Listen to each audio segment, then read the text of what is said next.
about Kevin Adams? Yeah, where's he playing? Schmuck. Who was that? What's that? What was that about? Oh, that was an old thing from the worst team when they used to, give a big song and dance to BM, the spokesman, and Bill Torrey. And I would be standing in the room laughing my ass off. No. But nevertheless, team that doesn't make the playoffs, so it's one of those things when the season starts, just resign yourself to the fact that they're not going to contend for the playoffs, including this year. Yeah, so when you walk up there next season and hand them the $5 when you walk up to the arena per person, the $20 for your family of four just for the honor of walking onto the premises, just remember they won't make the playoffs. Because it's not in their vocabulary. It hasn't been for a while. They've only made the playoffs once since they've been in a new building. You do realize that, don't you? Yep. Once. And only 3 times in the history of the franchise. Didn't help the Dolphins. Dolphins have never made a Super Bowl since they moved either. Yeah. Well, there's some franchises living in the distant past. You know, the Panthers, the whole reason they exist is because of that one phantom season when they got hot at the right time. The Dolphins are living like 30-some years ago, and the same with Toronto Maple Leafs, man. Oh, brother, do they suck. They're Stanley Cup in 1967. Boys, I was lucky as a kid. They won a cup 4 times in the 60s, and that was the end of that. That's almost 40 years ago. Franchises living in the past. That'd be a good poll someday. By the way, Joe Bell says no rush to fill that 2 to 4. How do you like that? Did you see that in Barry's column? Little Barry Jackass? Yep. One thing about us, if we want to find out what's going on in the station, all we got to do is wait till Friday and read Barry's column. Find out about Foxy Roxy, who's working really hard, as if anybody cares. What kind of a name is that? Roxy Bernstein, besides Jewish. What kind of a name is that? Doing University of California basketball and racing back and forth. Well, he's still squeaky. But anyway, did you see that thing? Did you talk about that? We still, no rush to fill the job vacated when Mo left in January. And also, did you see the most important part of that paragraph? Mo has been filling in as a talk host on New York Station, 10:50 a.m. I was not really in the mood to discuss Mo today. No, I'm not talking about discussing him. I'm just talking about that 2 to 4 thing. Oh, he's a fill-in? To fill in. Yeah. 10:50. Well, great frequency used to be WHN, and long before that, WMGM 10:50. What was that, a great station or what? It's the second sports station in New York now. With Peter Tripp, the curly-headed kid in the third row who almost went to jail. I think he did go to jail for payola. Saw the Alan Freed story on over the weekend, last weekend. Saw the movie. It was pretty interesting. I saw that a long time ago. They sure stuck it to him, boy. Yep. He wound up dying penniless somewhere in California. That's what happens to most of us in this business. Wind out there going to the track, kicking around those tickets on the ground, looking for a... Yeah, that's right. By the way, my streak is over, although it wasn't really bad. I lost $500. That's not bad. Mine ended yesterday because I didn't go. Oh. But you know something? That Alan Freed story, I mean, he was, if you think about how big that guy was in New York. Yeah. I mean, everybody listened to that show. And he hosted all those rock and roll shows at Madison And they showed the last show in that movie, the last one, and the cops raided, and they caused all this furor that everything was going along great, and the cops came in and created a riot. Yep. And that was his last show, and then that was his last gig, too. Nobody would hire him, and he went out to California and kicking around tickets at Santa Anita or somewhere on the floor and on the ground. He was a stooper, huh? And he died penniless. Poor Alan Freed. That's what this business will do you, all you foolish people out there that want to get into radio. Don't do it. Don't even think about it.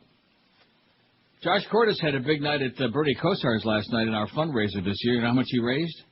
How much? Oh. 0.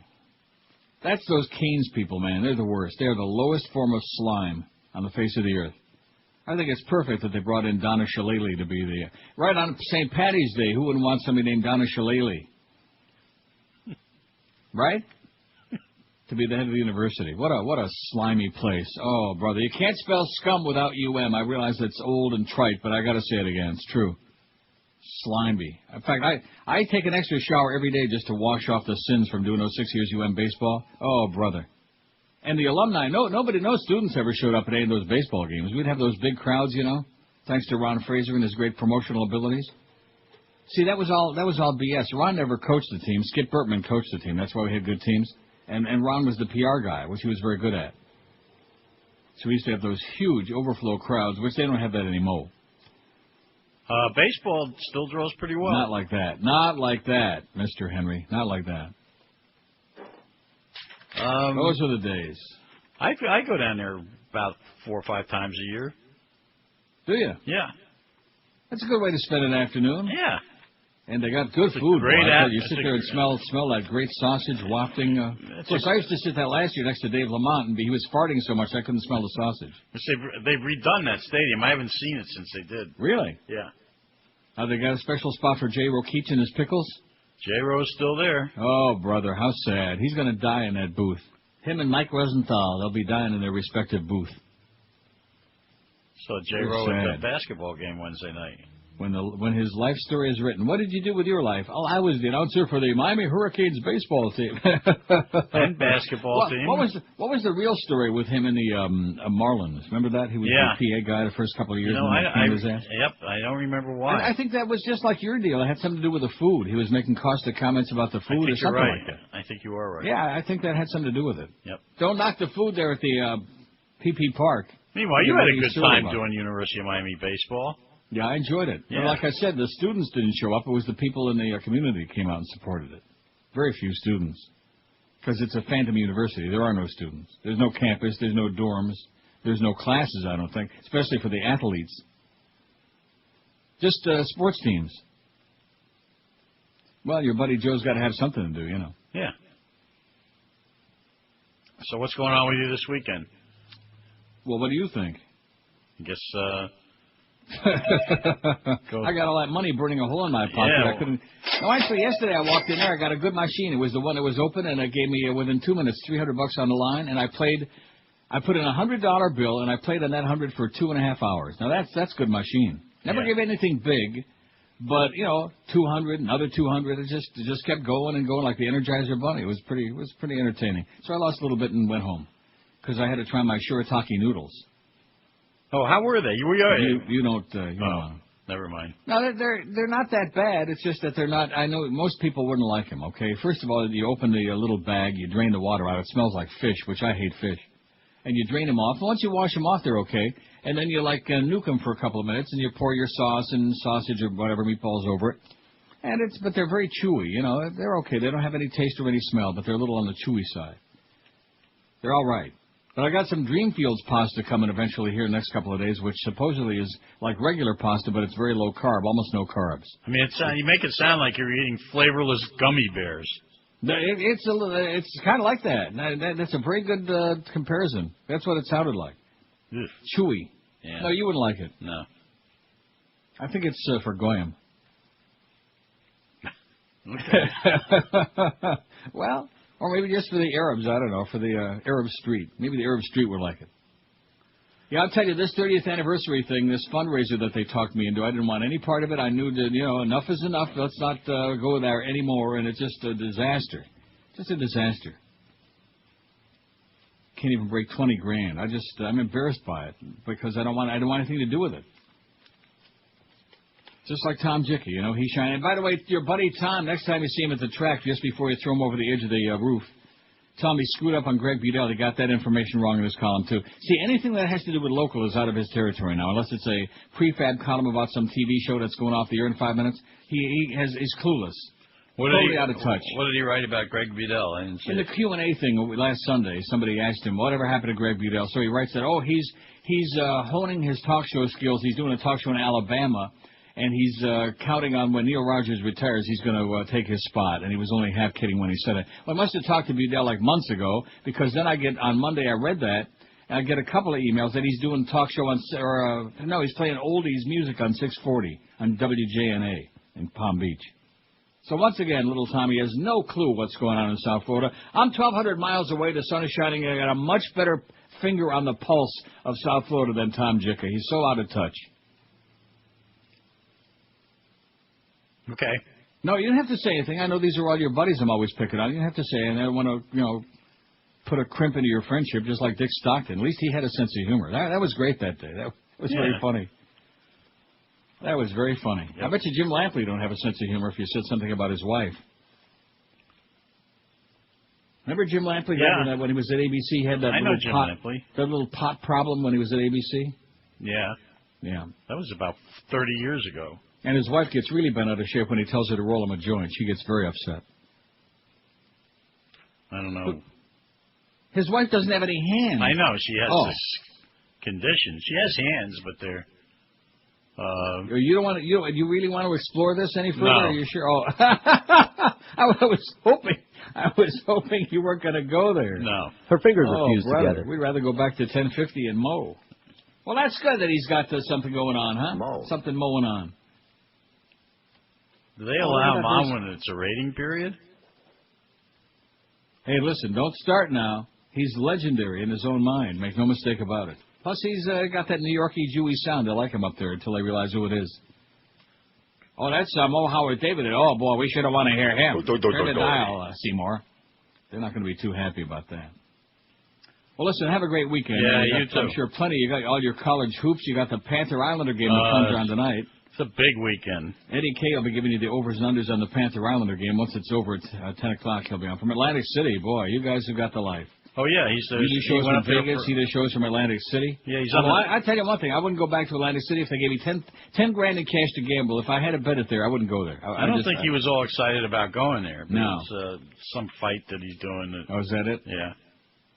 Definitely not a place for Jews, I'll tell you that. Atlantic City? No way. Margate is where they all live.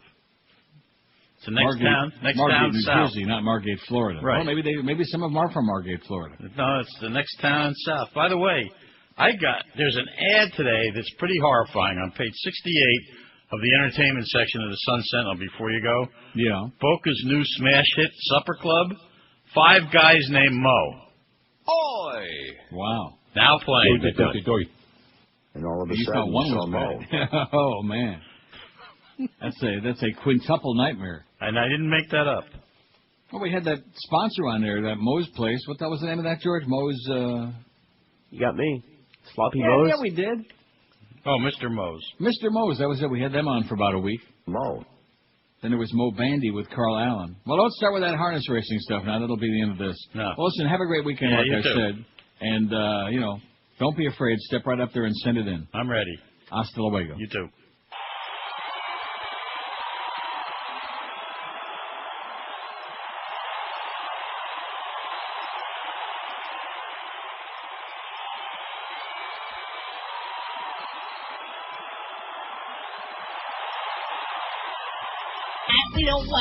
We don't wanna. Come on, cough up $20, you cheap bastards.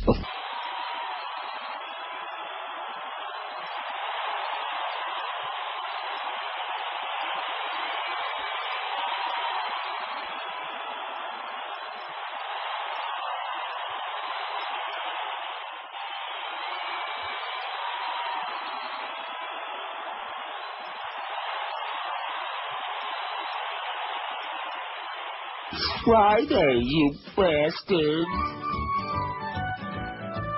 We'll be coming down Fifth Avenue upon St. Patty's Day. Oh! A great day for the Irish all across the USA.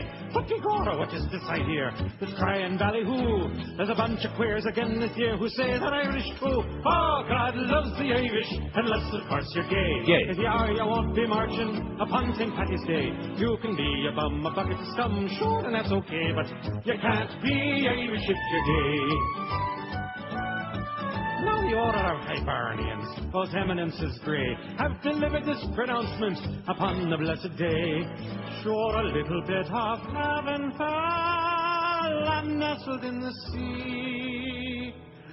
But you're going straight to hell for homosexuality. Oh, God loves the Irish as long as men are men. Except perhaps the leprechauns, we've never been sure of them. You can be stinking drunk and hurling chunks, we'll laugh it all away. But you can't be Irish if you're gay. No, you can't be Irish if you're gay. Don't even try being Irish if you're gay.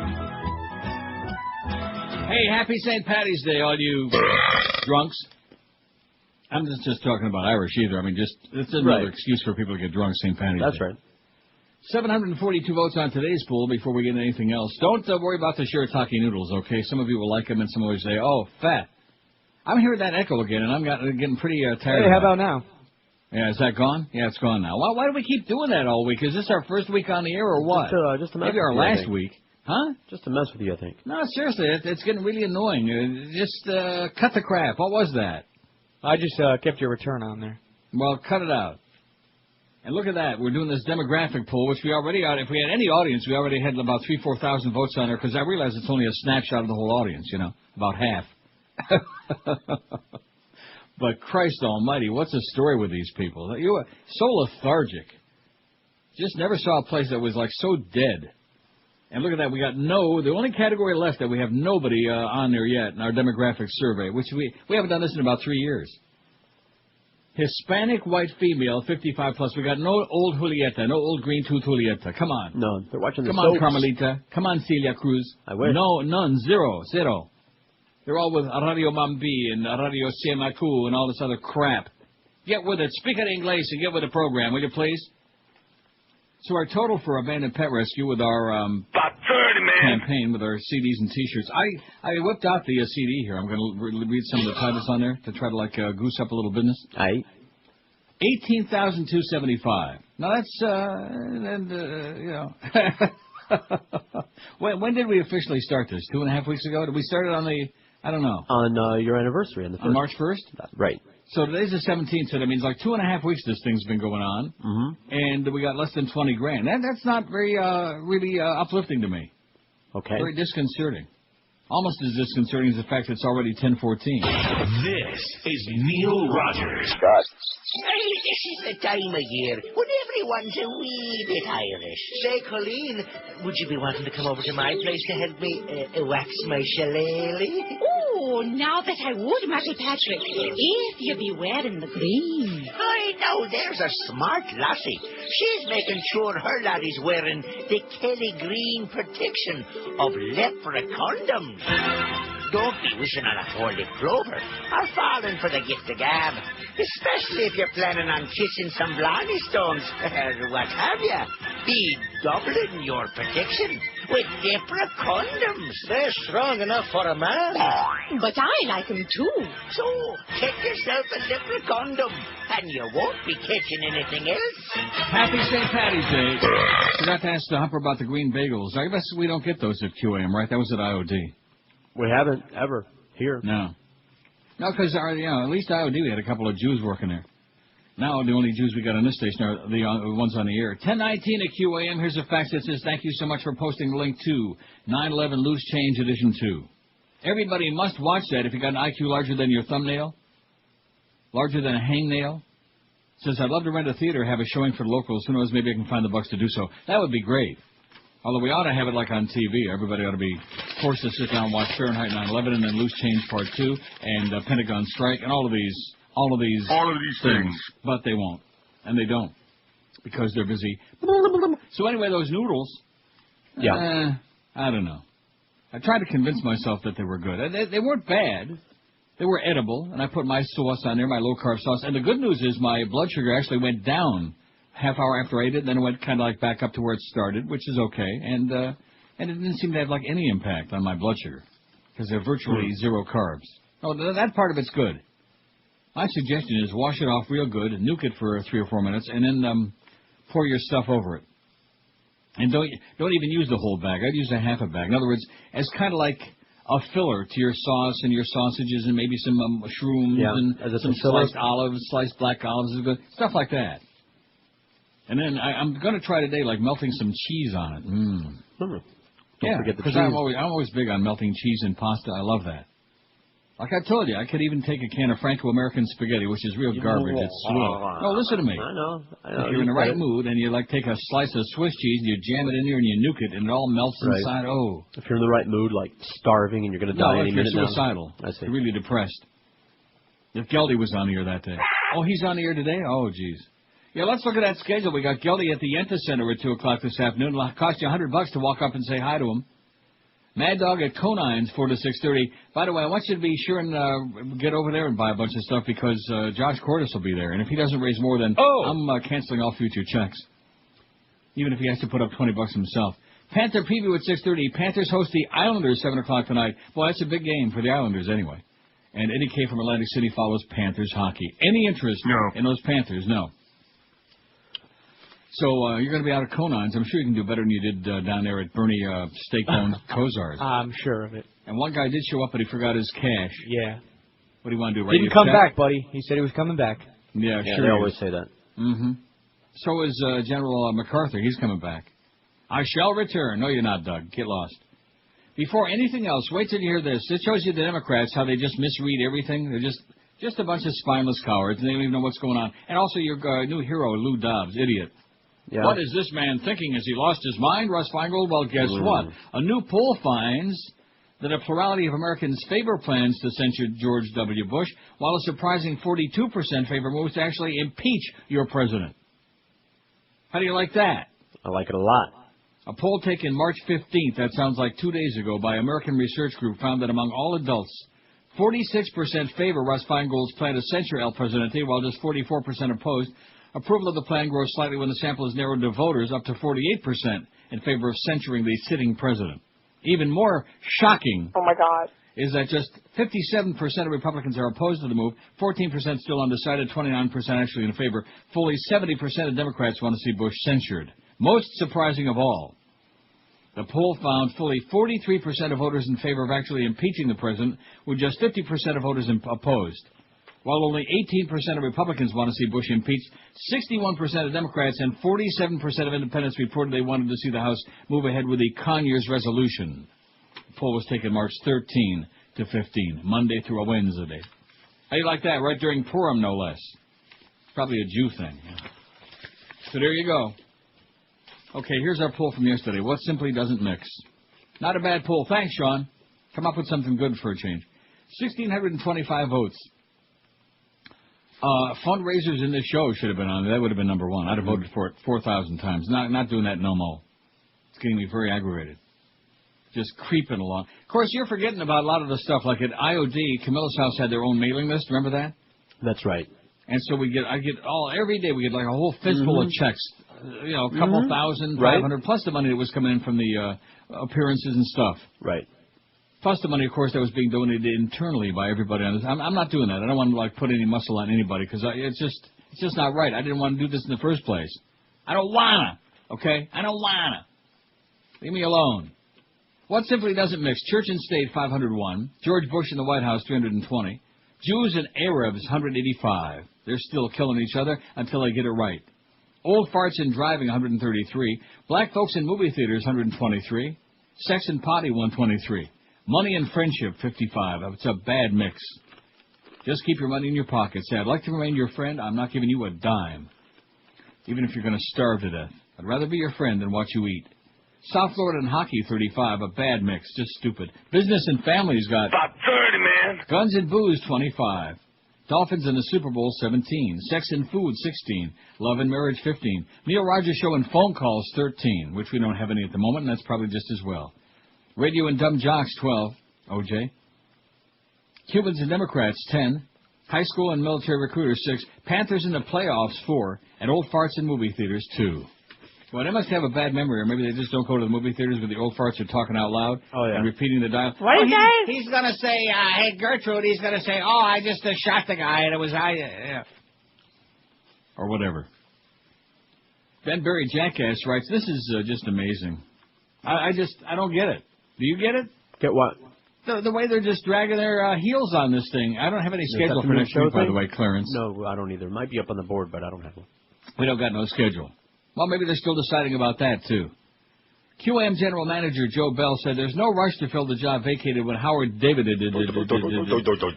left in January after being informed his contract would not be renewed. It's still wide open, he said. Well, isn't that great? It's only March 17th. It's only St. Patty's Day. That would be a good poll to take. By what holiday will we have the 2 to 4 slot filled? 4th of July? May Day? Labor Day? Sukkot? Bell named 4 internal candidates: Orlando El-Zaguiri, rock solid, Steve Geldstein, Kimba Bocamper, and Curtis Stevenson. And is considering unspecified external options as well. External options, those are Berry's words, external. Meanwhile, Mo Howard David's been filling in as a talk host on New York Station, 1050 AM. That's not the Fan, that's the secondary sports talk station in New York. Of course, goes without saying. Well, there you go, Mo. Best of luck to you, sweetheart, and happy for him, too. We sure miss him, don't we?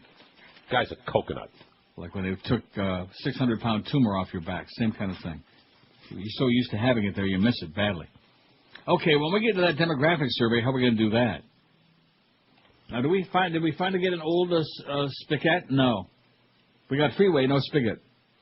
Hispanic white female, 55 plus. We got, in fact, it equals what Josh took in at Bernie Kosar's last night. Zero. This is Neil Rogers. They say that everyone is Irish on St. Patty's Day, and some of those same folks even have an Irish name.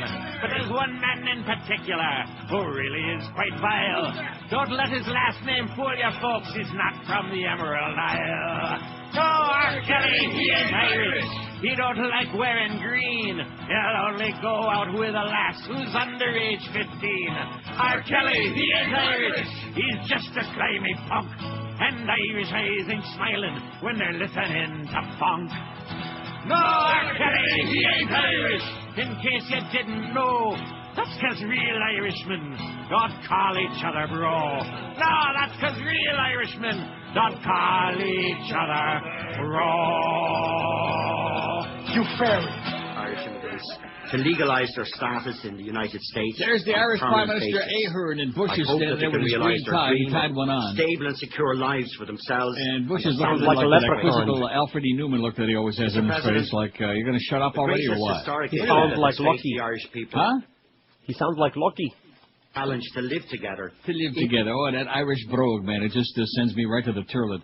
Anyway, our best, I'm going to give one plug, and then I'm just washing my hands of it. You know, what am I going to do about this?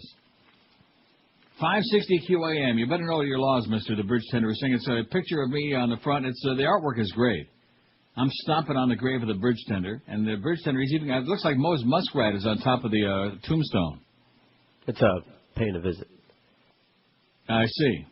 And the hand of the Bridge Tender is reaching up out of the grave. You better know your laws, mister, because you sure don't. Anyway, here's some of the stuff that's on there. Young Neil, Old Neil, the Bridge Tender, Foul-Mouthed Dolphins, uncensored. Which we can't. I beg your pardon? That's the uncensored version, too. Wow. Kiss Her Butt, Dwayne Stomp. The long version, the original Larry King long Wigs version. Out, Sitting on a Bench in Delray, Big Black Guy Named Ben, Ebonics Graduate, Enema, Cowboy Dick's Ice Cream, The Mo, the Doy, the Geldy, Puffy on the Millionaire Show, that's where About 30, man. came Right. from. You knew they'd want it. Dickens Cider, F.U. America, the Uncensored. Free-Loading Ticket Lady, Donald Duck Feels Good, that was the original name, I have no idea why you changed it, just to make it dirtier. The FCC Indecency Song, I Hate QAM, Jesus Land, oh, that's one of my very favorites, I'm going to have to play that. Joe's Pesci Tourette's PSA, Uncensored. If I Only Had a Ness, Down on My Knees, Lonesome Faggot, Mo's Leaving, Oh What a Dyke, Playing Bagpipes is on there. Well, that's the only Right. place you'll hear it again. Uh-huh. Mr. Moman, Whose Deck is Bigger, Bush Bike Song, Wonder Jock, Make Me Doy, and Thanks for the Memory. There's great stuff on there.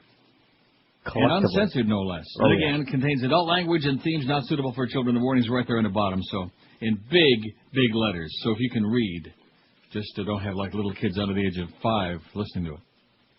So we're doing our annual, well, we haven't done it, like I said, in 3 years. We should be doing it more often. Keep in touch with our fading audience. Probably most of the audience is dead by now. Our annual demographic survey, which are you? And then we've got the, do I really want to read this whole thing? I don't think so. That would be really boring. Even to me, it's boring. 841 people have checked in so far. You got the whole weekend to do it. So far, the overwhelming majority of our audience is male 25-54, which, of course, is exactly what we want, right? Oh, right. Thank God for that. Oh! Yeah. Thank the Lord. Non-Hispanic white male 25-54, 53%, 449. Non-Hispanic white male 55 plus, old farts like me, 131, 15.5%. Hispanic white male 25-54, 85. But females, we ain't got them. Now, white, non-Hispanic white females, 25-54, we got a few, 41. But after that, you got to really look for the females. Right? I'll start now. Look for them women, yeah. I mean, looking and looking and looking. Native American, though, we got 6 males and 4 females. I didn't break down like black into like Jamaican and Haitian and African American and Canadian African. No. And I certainly didn't break down Native American by age because how many we got? 10. Right. Well, I mean, you know, we'll take 10 engines. That's fine. We love them. Hispanic white female 2554.4. Let's see about under 25. Non-Hispanic white male under 25 21. White punks 21, and Hispanic male under 25 14. That's not too bad. But young look at this. Non-Hispanic white female under 25 1. One white chick under 25. How you like that? Mm-hmm. Black female under 25 1. One dark chick. Boy, but we still old, and of course the old Juliettes that might be listening, they have no computer anyway. You think that might be the excuse that we have none? Out of 853 votes, Hispanic white female 55 plus, they hate me like they hate us. They hate you especially, you sellout, you turncoat. Yeah, you spick. Self-hating. Well, I like them. No, you don't. Old Julietas? Like your mother, you mean? No, not the old Julieta. Well, we're talking 55 plus. Old, man. Old. Ancient. Even too old for you. WQAM, hello. Hey, I'm trying to get a hold of Neil Rogers. Speaking. How you doing? Okay. Okay, how did them noodles that you were talking about? Yeah. You should try to cook them with an egg in there. Just put a little water in your pot, then put an egg in there, cook it that way, and then put some sausage in there. It'll probably taste a whole lot different. Okay. Okay, you have a great day. Thank you, too. Thanks. Put a little egg in your shirataki noodles. I'll try that. I'm gonna experiment with it this weekend because I got like 9 more bags of it in there. Ooh. Oh, right. I don't know. I'm waiting for... No, it's not bad, but it certainly isn't going to like revolutionize people's taste because most of you aren't going to like it. I'm not going to lie to you. Well, I have no vested interest. If I did, I would lie to you. You know, if they want to pay me, but just to lie to you just for the hell of it, what would I gain by that? No, this Dreamfield stuff, if it ever shows up, if they ever return my email, I'm going to start to wonder about that. Anybody out there ever try that Dreamfield's low-carb pasta? Because I got that coming, too. 5670560, pound 560 on the Verizon Singular Wireless line. I'm in the mood for 4,000 calls today, you know? Just in one of those strange moves. I got a hair up my nose. WQAM, hello. Hey, QAM. Yes, sir. Hey, just related to your noodles, I was thinking also, did it say you could boil them? Because that might take some of the bad flavor out. Yeah. Yeah, maybe it'll be better than mushy like when you microwave them. Okay, I'll give it a shot. No, see, he doesn't get it. I didn't say there was any bad. There isn't any bad taste. It has no taste. Delicious, but no taste. But it's chewy and slippery. You know what I mean? They don't taste like real. Which they're not real pasta. You know. So I guess I think the second time I try it today, I'm going to do a little cheese number in there. You ever do a little cheese number? I think I did one this morning. What number we're talking about? Anyway, 5670560. You know the rest. WQAM. Hello. Hi. Is this a fake Ron? Is that it? That was it. That was wow. Maybe even worse than the one the other day. Now they're doing fake Rons. Boy, you people are so original, man. It just scares it makes me so pleased that I'm not there. You can't even imagine. Oh, yeah, there are no words to describe how ecstatic I am that I'm almost never there. Oh, look at that. I would like that call so much I put him on hold. WQAM, hello. Yes, it's WQAM. Yes, Noodles line. Noodles line. Yeah, the Dreamfield's pasta is excellent. You can get it at Publix down here in South Florida. Are you serious? Oh, yeah. No, I get it all the time. And it's got almost no carbs in it. Yeah, it's wonderful. Well, I got some ordered. I hope it shows up before I croak. Thanks for the good news, Pally. Okay, thank you. They've got some, and that stuff is made with a special processor. I've been reading about it. At least that's what they claim.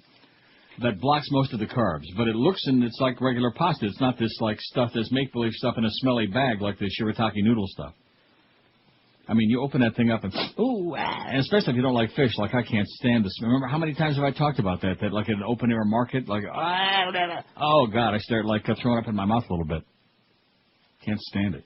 Do we have any old Julieta? I'm gonna keep looking at that. I don't care about the other numbers on there. It's just none. Yeah, let's just get one. One token. There's got to be some old Julio lady with a sense of humor. Come on. Yeah, what's wrong with you, old Spicks? God, Hispanic white female, 55 plus, none. Although a lot of these other ones too, especially in the female categories. We ain't got no women. That's just the way it is, you know. Nope. Now ask me if I care. This is Neil Rogers. No. This is 560 QAM. Friday, you bastards. It's late at night, you're fast asleep, and a shadowy figure is about to break into your home. But you're protected. Yes, it's the James Brown Home Security Alarm. The hardest working alarm in the safety business. Designed by the godfather of home protection himself. The James Brown alarm protects you from burglars, vandals, peeping Tom. And if you act now, we'll include at no extra cost the patented James Brown Hot Pants Fire Alarm. So put the Soul Patrol on your keyhole with a James Brown Home Security System. You'll say, I feel good. Okay, so here's the deal, what we're doing for our fundraiser today. 11 to 1. 11 to 1, that's in 14 minutes. 11 a.m. to 1 p.m. Well, he's already there. He just called me. Okay, well, just tone it down a couple of notches now. You wanted me to be excited, you know? No, not on a Friday. Oh, well, he's there. Monday, we need to be excited and get it. No, by Friday, we wind it down a little bit, okay? Just relax. Tone it back a couple of notches, please. Hey, this is a holiday for me today. Why is that? I'll be, he's Irishish. I'll be boosting it up later. Well, Publix parking lot at the Hollywood Young Circle. So in other words, it takes a holiday for you to be boosting it up? Right, like any day is a holiday for this punk. 11 to 1, the van will be at the Publix parking lot, Hollywood Young Circle. And then today, tomorrow, and Sunday, 4 to 6:30 at Conine's Grill at 5181 Sheridan Street in Hollywood. And Josh will be drinking up a storm there and probably giving away the damn CDs and T-shirts. No, I don't know about that. Well, since you're so proud of being Irish, Mr. Hotshot, let me pass this along to you. New York City's first openly gay city council leader said she's boycotting the St. Patty's Day parade because organizers barred Irish gays and lesbians from joining the festivities for a 16th straight year. How do you like that? Gay. Just like that bit we play. Anybody can be Irish unless, of course, you're gay. I can't deny who I am on any given day, said Council Speaker Christine Quinn, the mighty Quinn. Wonder if she's kin to Pat Quinn. He's going to get canned. She said she'll attend several pre-parade breakfasts along with Mass at St. Patty's Cathedral, but will not join the 150,000 marchers today on Fifth Avenue. Quinn, who took office in January, said attempts at brokering a deal with the Ancient Order of Hibernians. Oh, brother. Hibernians. I know. The Ancient Order of Hibernians for the 245th parade fell through. The city's Irish gays had long hoped to march behind their own banner like other groups. In other words, you think I can't read now? Is that what you're trying to tell me? I know the Hibernians way back when. Maybe your vision's going blurry. No, my vision is fine. Noodles. I can see it. I see it real clear, you know? When it shows up, I see it. The fight to let Irish gays march under their own banner dates to 1991 when parade organizers first rejected an application from the Irish Lesbian and Gay Organization. I didn't even know there was an Irish Lesbian and Gay Organization. There is now. The organizers said they wanted to keep politics out of the event, which attracts as many as 2 million spectators. Well, this is Irish. They always like their taters. Instead, 35 members marched with the Manhattan Division of the Hibernians and then Mayor David Dinkins. The group was sprayed with beer and insults as it walked up Fifth Avenue. That was its last appearance in the parade. Yeah, the Irish hate it when you spray them with beer. Mayor Michael Bloomberg, who will march today, again urged the Hibernians to change their stance on letting the gay contingent in. I've always believed this is a city where all parades should be open to everybody. Orientation and gender should not be the deciding thing, said Bloomberg. He also said, oi! Like that, just like that. He leaves me limp, man. You can't complain about his personality because he doesn't have any. He's as boring as old spilt milk. The arena for the first-round NCAA men's tournament game between Alabama and Marquette was temporarily evacuated yesterday after bomb-sniffing dogs found a suspicious package about 2 hours before tip-off. The dogs detected the package inside a 4-by-inch condiment container in a vendor cart outside Cox Arena at San Diego State University. A bomb robot was sent to the scene, FBI spokeswoman Jan Caldwell said. CBS News learned that the all-clear at the arena took place less than 2 hours before tip-off. Fans began filing in 40 minutes before the rescheduled tip-off. Marquette players were the first to take the floor. Who cares about that? No bomb was found. Well, guess what it was, actually? It turned out to be like a bad weenie, is what it was. You ever see dogs sniffing a bad weenie? All the time. Yeah, I know. Just this morning. Well, that's what it was. So there was a bad weenie in a vending cart, and the dog sniffed that out, which is probably good. Probably saved somebody food poisoning. There was no bomb, no terrorist. Not that we're in a panic or anything like that, you understand. I'm still not getting no return email from my friends at, what is it, DreamWorks, Dreamfields, Dream On Randy? Doesn't that bug you when you email somebody? Just wait and wait and wait and wait. And then when you least expect it, you get a response or not, or nothing. I might have to call them at 2 o'clock, just bitch them out. I might do it during the next break. Call up and say, where's my damn pasta, damn it? And now that the guy called and said it's really good stuff, maybe I can go and find it in my supermarket instead of wasting my time. Although I have bought 3 things this week online, ordered them all on Sunday and Monday, and they're all here. Isn't that nice? That's great. Stuff actually shows up. I like that business buying stuff online. Mm-hmm. Call me new-fashioned. Not an old fuddy-duddy like some people. Oh, well, I don't know nothing about computers. That just makes my blood boil. I don't get it. Why not? Why not? Come into the 21st century. Be real nice. Change. Come into the 20th century. We still have no old Juliettes. They're you know something. They're out there. They probably got 15 computers sitting around. They're just doing it to piss me off, and they're succeeding, which they always do. Comunista, maricón, comunista, bugarón, ba ba ba ba ba ba ba ba. You know that crap. That's it. Who the hell are you kidding, you old bags? All just like your mother. Oh, yeah. WQAM, hello. Hey, Neil. Yeah. Happy St. Patty's Day. I'm drunk as a coot already. Okay, good. WQAM, hello. Yeah, where's the band at? I want to get my... Oh, God. Oh. WQAM, hello. I got 3 personalities. WQAM, hello. Neil, I think I've got an answer to that dog sniffing incident over there in San Diego. Oh, okay, good. Go tell it to somebody. 567-0560. Pound 560 in the Verizon Singular Wireless line. Like I said, I'm in the mood for 100,000 calls today. You'll see. It's going to be special. Like line 9, Josh's personal line. QAM, Josh line. There he is. Fake Eddie. You got to work on that a lot, and I'm sure he is. This guy sounds like he's like doing it 24/7. And the Eddie imitation, too. WQAM, Eddie line, hello. WQAM. So that sounded like the slop over from the last one, didn't it? Wow. QAM. Jones be on the... Yeah, he won't. WQAM, hello. Any news today on the King of All Media? Oh, brother. Who was that, Blind Mike? That might have been Blind Mike. It might have been, or the King of All somebody Media. that sounded Who like speaks it. quite like that, huh? Nobody. No, even FMQB ain't got nothing there. That was the interesting thing about that hatchet job yesterday. It was on the FMQB website, which they got their head so far up Howard's butt that it's coming out his earlobes. So for them to do like a slice job on that and to like do all that Opie and Anthony stuff, that was pretty amazing. And I looked today to see if there was a follow-up, and no denial. WQAM, hello. Yes, Neil. Yes, sir. Like to have a chronic off? No. WQAM, hello. Hi. Hi. I was wondering when Miguel and the van were going to be at the Public on Young Surf. I wanted to make a donation. 11 to 1. 11 to 1. Perfect. I'm going to be in that area. Excellent. Great. Thank you. Bring a lot of cash. I'm bringing lots of it. Bags I'm of it. just Okay. coming from the bank.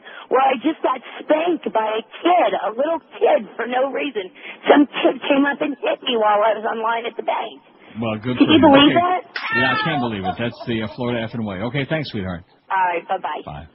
Some kid came up and spanked her right on the old... Wrecked him. He probably enjoyed it. Knock him out. Just bring us a lot of cash, okay? Don't worry about all that other schweinerei. 567-0560, pound 560 on the Verizon and Singular Wireless line. You know, there are words that come out of my mouth, and I have no idea where they came from. That's good. I like that. You sure they're out of your mouth? That's the spontaneous stream of unconsciousness. 918 tallies there already. It's not really votes. Tallies. Check-ins. Tally. That's the whole audience, I think. And no old... We still got the big shadow there by that old... if we go the whole weekend and there's not one, I'm going to conduct an investigation. I'm going to get Ramon Saul Sanchez to go and investigate. Knocking on doors. Go there to Domino Park, see what those old bags are doing. Radio Mambi and Radio... whatever. What's the other one? Cubanissima. What's that one? Cubanissima, whatever that crap is. They're sitting there. And, of course, they're getting a real good perspective on what life is all about, what's going on in the world. From the far right. WQAM, hello. Neil, you yes, had sir. some great calls this morning. I must be that typical St. Patty's Friday. Hey, listen, last week you did a poll, or a week or so ago, about a poll about a woman fantasizing or something you like to fantasize about. No, we didn't. WQAM, hello. QAM. He just sounded too much like you. QAM. Line strangler. Wow. WQAM, hello. Not there. Mark that down, line 1, malfunction. WQAM, hello. Hello? Yes, sir. I wanted to ask Neil something. Go ahead. Oh, shoot. I used to come down here in the 70s. You were talking about, what's his name? Larry King and the track. Did you know that he used to be on this show called Race to Riches? It was a contestant show, and they play films of races, and the contestants would pick what horse won, and he was the host of that show. Really? You never saw that? Never heard of it. You never heard of it? Nothing to do with that. And nothing to do with that. And nothing to do with that. He did.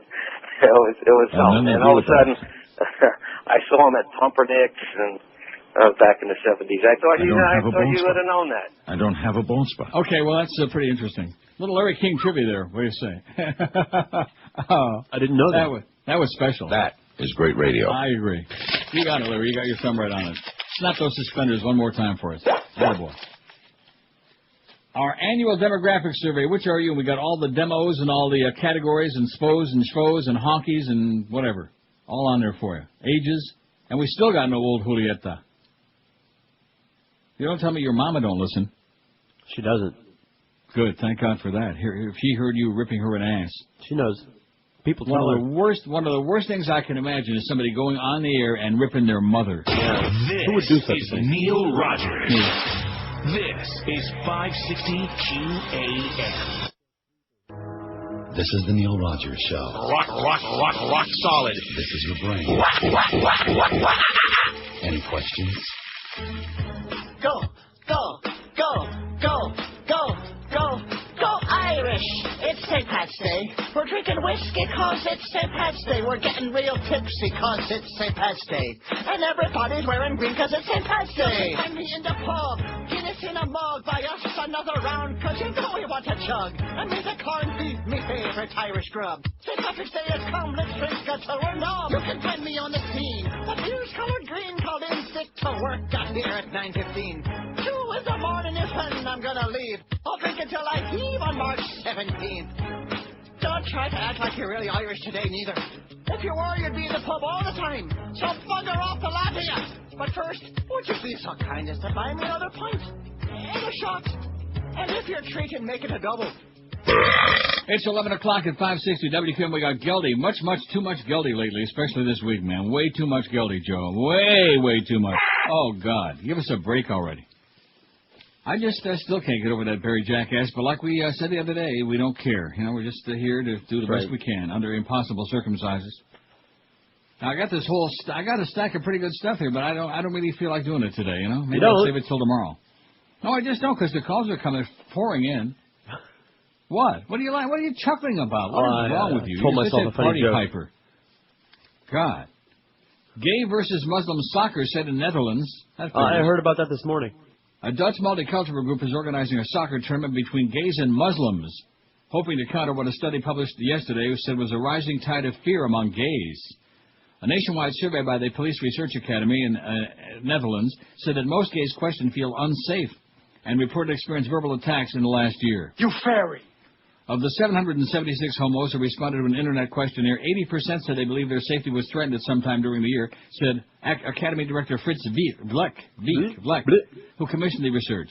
Only 3% said they were physically assaulted, Vleck said in an interview, but some 40% claimed they'd been insulted or verbally abused. You fairy! Youths from Moroccan and Turkish backgrounds often were blamed for the incidents. Well, that figures.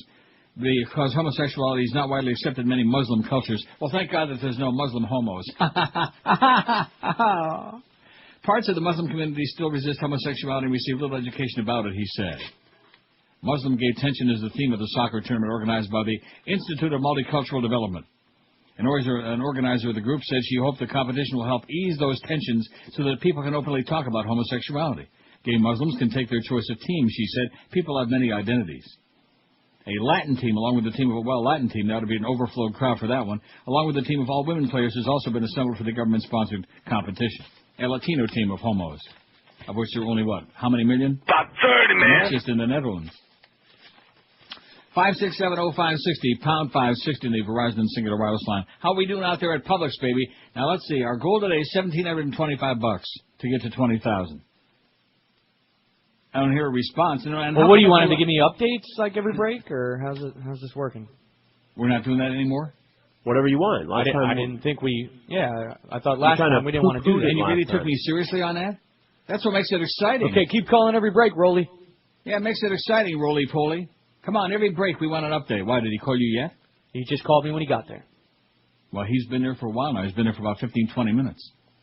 And so the people ought to be lined up. Publix parking lot at the Hollywood Young Circle, man.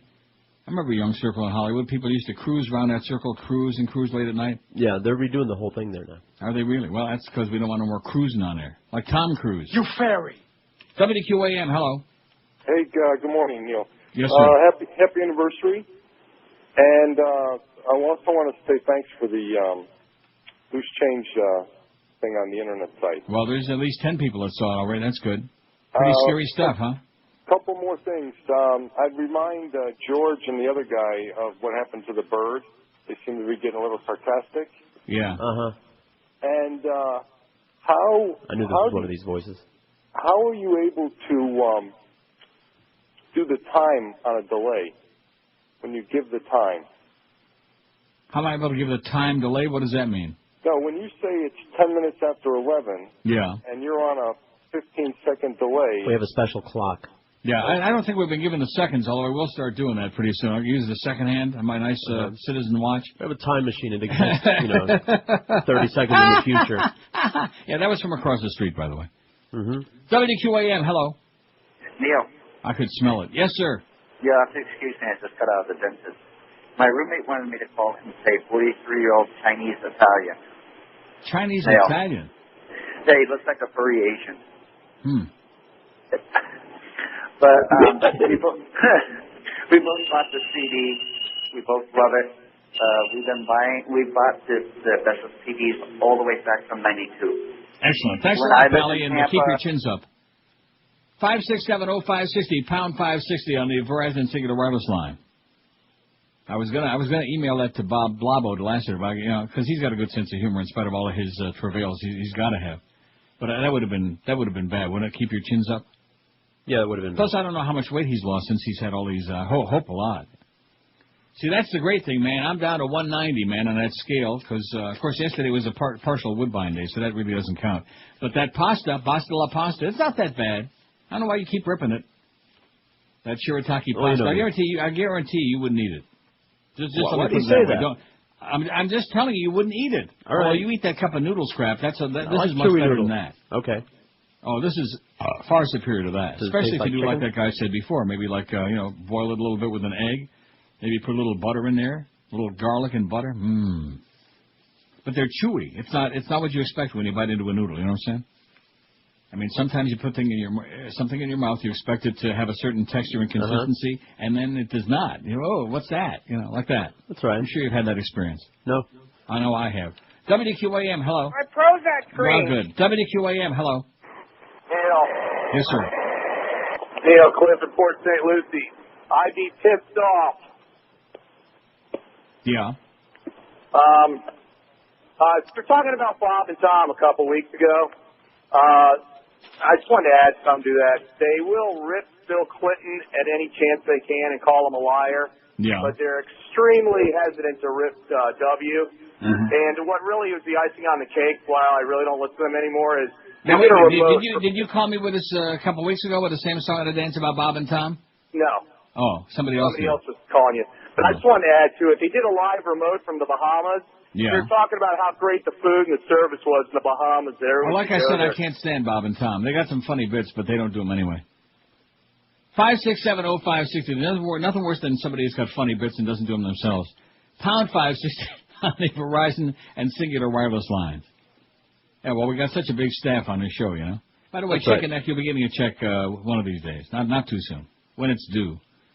Well, he gets all, I don't want to start getting, communications from you via him and the other way around. Oh, he hasn't said anything lately. Well, good. I hope he's really flush, you know what I'm saying? Flush. He's flush. Some of these bits lately, although I do like... What are you going to do about it? You fairy. Yeah. Nice edits, too. WQAM, hello. Such a big staff on this show. Neil. QAM. Hello. Sorry, yes, I just turned the radio down. Where's the truck going to be on Saturday? I want to pick up the CD. Tomorrow at 4 to 6:30 at Conan's Grill, 5181 Sheridan Street, Hollywood. Okay, I was also wondering if Josh can tell me if I'm in shape or not. Yeah, okay, he's checking it out. He said you got a wear-tight shapely shirt. ass. He said you got a nice shapely ass, and he likes your pecs. 5670560.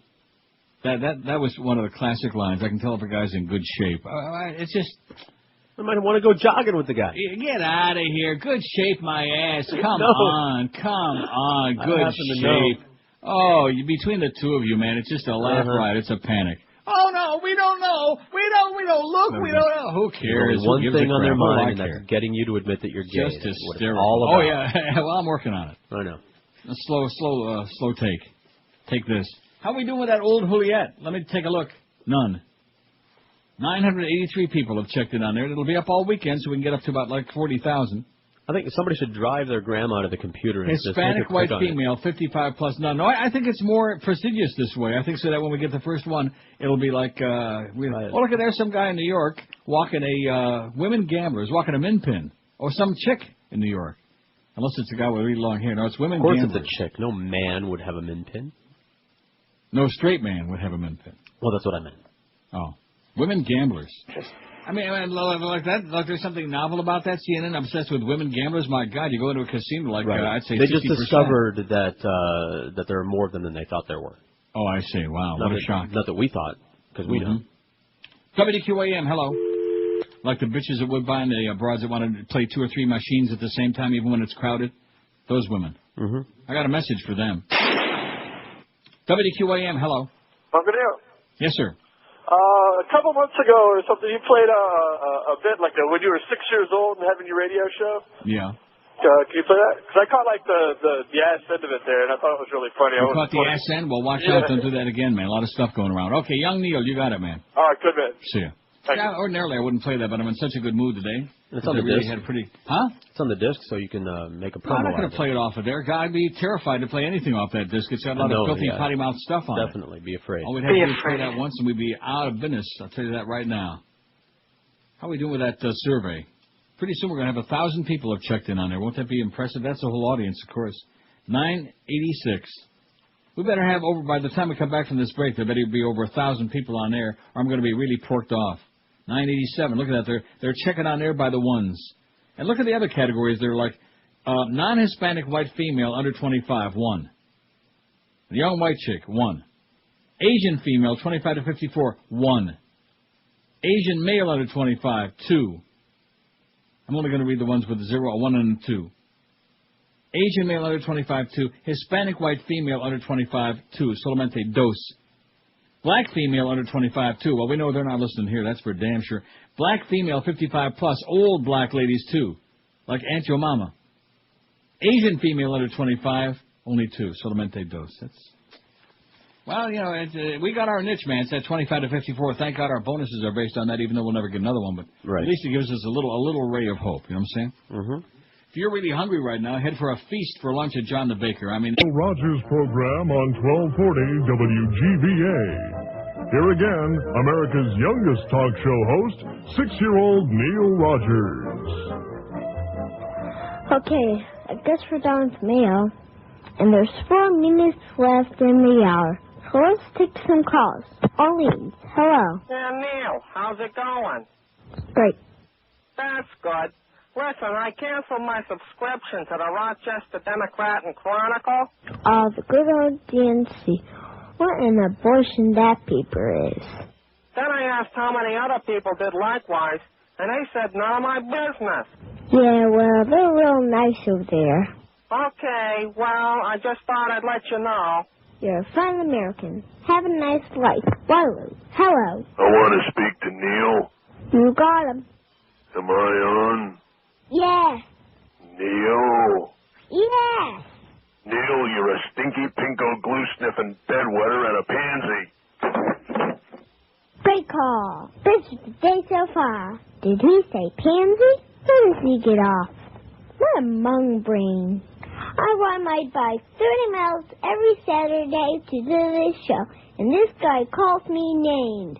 Shame on you, sir. Shame on you.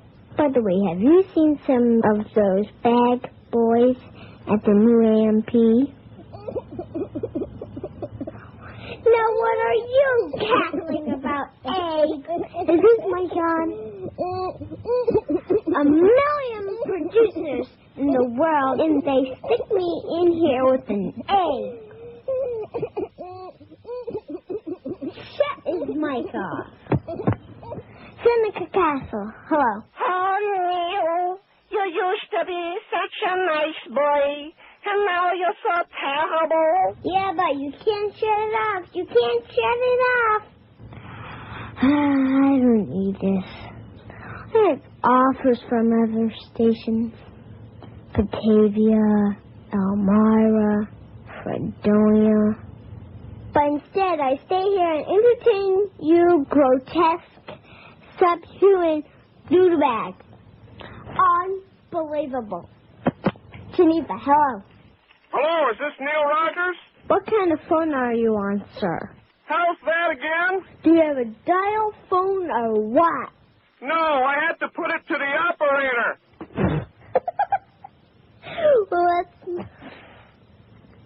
Well, let's not get into that. Hey, I was listening to Joey Reynolds on WKBW last night. Somebody has to. Did you hear what he's been saying about you? No, I don't listen anymore. He's a doddering old man. He claims he's only 40. Yeah, right. And Dewey beat Truman, too. Oh, shut up, Egg. You're pathetic. And if you think he's bad now, wait till he had you. Oh, boy. Okay, when we come back, maybe the egg will come out of his shell. But I hope not. Oh, God, I hate that bit. Thanks a lot, though, for requesting it, pal, because it's long. It's 3.5 minutes long. That's the one redeeming thing that's got going. The only redeeming thing. I despise it. And we got well over 1,000 people checked in, 1,022 on our demographic survey, and we still got old Juliet. Oh! None. Old Julieta, Salario Mambi, Comunista, Maricón, Babi, Parabu, like that. Well, to hell with them. I'm going to get into my pile now, okay? We've taken a lot of great calls. How are we doing over there at Publix? $60 so far. You know, I'm going to tell you something. I think Duff needs a spanking, although he might like it. You fairy! I am so aggravated with that child. You know, he wouldn't... See, and you want to know why? Why? Because this isn't a positive, it's a negative. It's a downer. You know what I mean? Coming at a time when 30th anniversary, you think, oh, this is going to be really great, exciting, you're like positive. No, it's a negative. It's a downer. It brings you, don't bring me down. Let's play that all day by the Animals. Don't bring me down. Eric Burden and the Animal. What a burden he's placed on us, you know? How come he's not out there running around collecting money? I don't see him doing nothing. Mr. Genius, Mr. Hotshot, Mr. Sticking his nose in where it don't belong, Duff. No wonder they stuck his ass in sales. Wouldn't be the worst place it's been, from what I'm hearing. No old Julietas. 40, what did you say, $60? Yeah. And he's been there since 10 before. So let me say it again. This is the last time. I'm not going to sit here and beg all day. It's just, why should I do that? The sun is shining. It's a little on the chilly side. It's about 30, man. You know, but it's pleasant. It's fine. No snow. Winter is gone. It's come and gone. Wasn't much here. Spring is sprung. In fact, what all day is spring official? Is like the 21st, right? He's looking. Tuesday? We're looking. The 20th. The 20th? Yeah. So like midnight on Sunday is the spring already. We're going to be springing into it. So that part of it is all good, but this other stuff, if you want to help us out with this best about 30, man. Pet Rescue, if you want to get your, because it might be worth something someday. I'm sure it won't, but I'm just lying. I'm just telling you that. I went through and read all the titles off of there, all the neat stuff like Young Neil that I just played. That's on there. You can listen to it until you're blue in the face, till you're sick, till you want to puke your guts out, till you want to just shove 400 pounds of shirataki noodles down your fat gullet, okay? Or not. We can just like put it up on the wall. It'll still have the plastic on it, like a collector's item, you know, like we used to do with stamps. Remember when you stamp collecting, you put in them little cellophane things? No, I never did that. Get out of here! You never were a stamp collector? Sorry, that's for rich kids. No, and it's not for rich kids. Oh, when I was a kid, you'd send away like $2 and get like 600 stamps. You had 6,000. You had $2 when you were. Of course, they all had a picture of Hitler on them, but nevertheless. Uh-huh. So here's the deal: the QM van is at the Publix parking lot at Hollywood Young Circle from now at 1 o'clock today. Rolly is there. You don't have to be intimidated. Miguel's not there. You don't have to tell him how shapely his ass is or what good shape he's in, and nothing like that. Because I don't know who the hell Rolly is, but I guess he's just a guy, okay? He's not looking for compliments. You don't have to slap him on the ass like that lady got slapped in the bank. Just go there and toss some cash his way. We got the T-shirts. He won't and the mind CDs. those if you want to slap him. If you want to slap him on the ass, you probably might enjoy it, you know? Yeah. Give it a little slap. See how it works out. Might go somewhere from there. And that's it. I'm doing my part, and that's all I can do. Because these things have been as much of a dud, as much of a clunker this year. And I knew they would. I mean, just, first of all, I hate to say this, but a lot of these bits that are on the CD, they're on other ones. Right. You know, and year after year, now listen to me. Mm-hmm. We peddled, like Dwayne Stomp and the Bridge Tender with Young Neil and all. And that's fine. And a lot of people don't want to spend $20 for a lot of stuff that they've already got. Dwayne Stomp has never been on any other CD. Wrong. Absolutely wrong. Sorry. How much you want to bet? I don't know, $20. I'll bet you your next 4 years' pay against a dime. How's that? All right. I'm telling you right now, it was on the one, maybe the first one. I got it. All right. Not the long version. That's never been on one. That's not the original one. Yeah, it's on here. Sorry. All right. Somewhere. That's the original long version. Remember, we got rid of the cart. And if any version has ever been on a cart, it was the short version, which doesn't even make sense. On a CD, that is.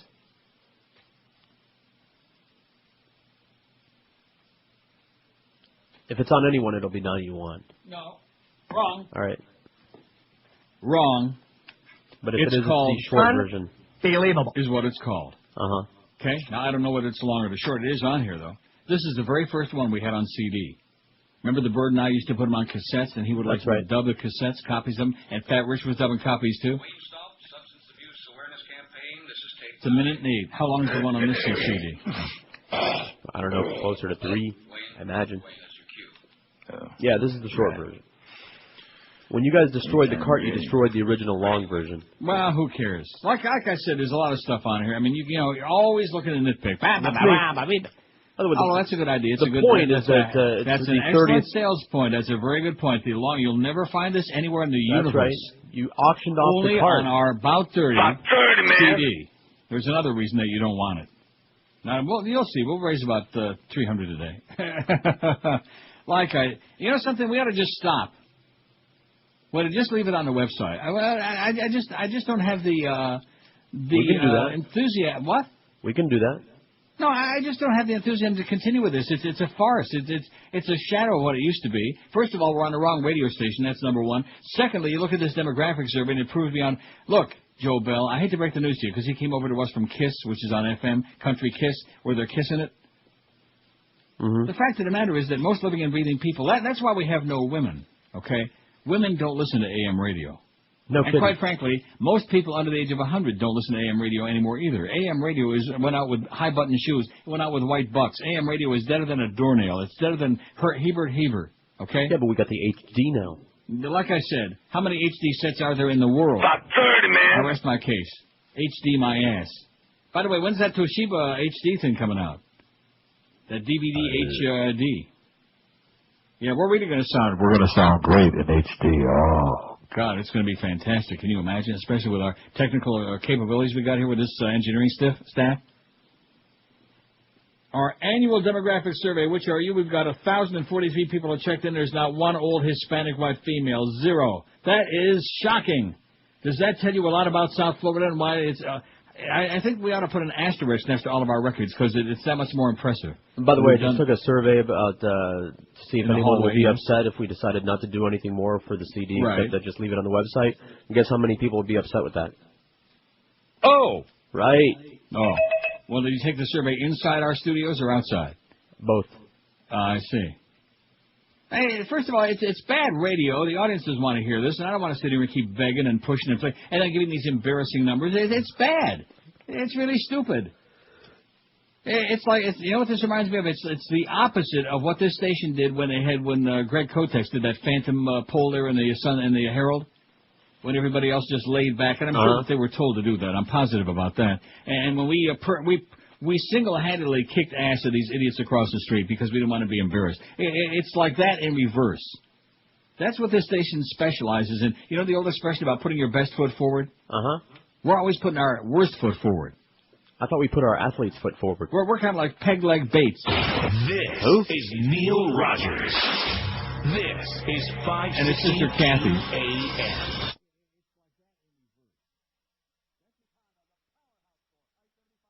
Neil Rogers is my lover. Well, congratulations. Get a life.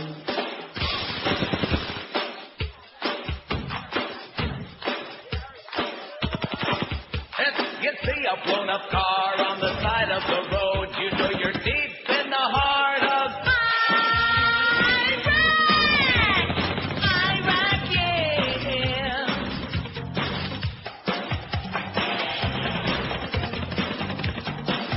We're heading down that danger highway,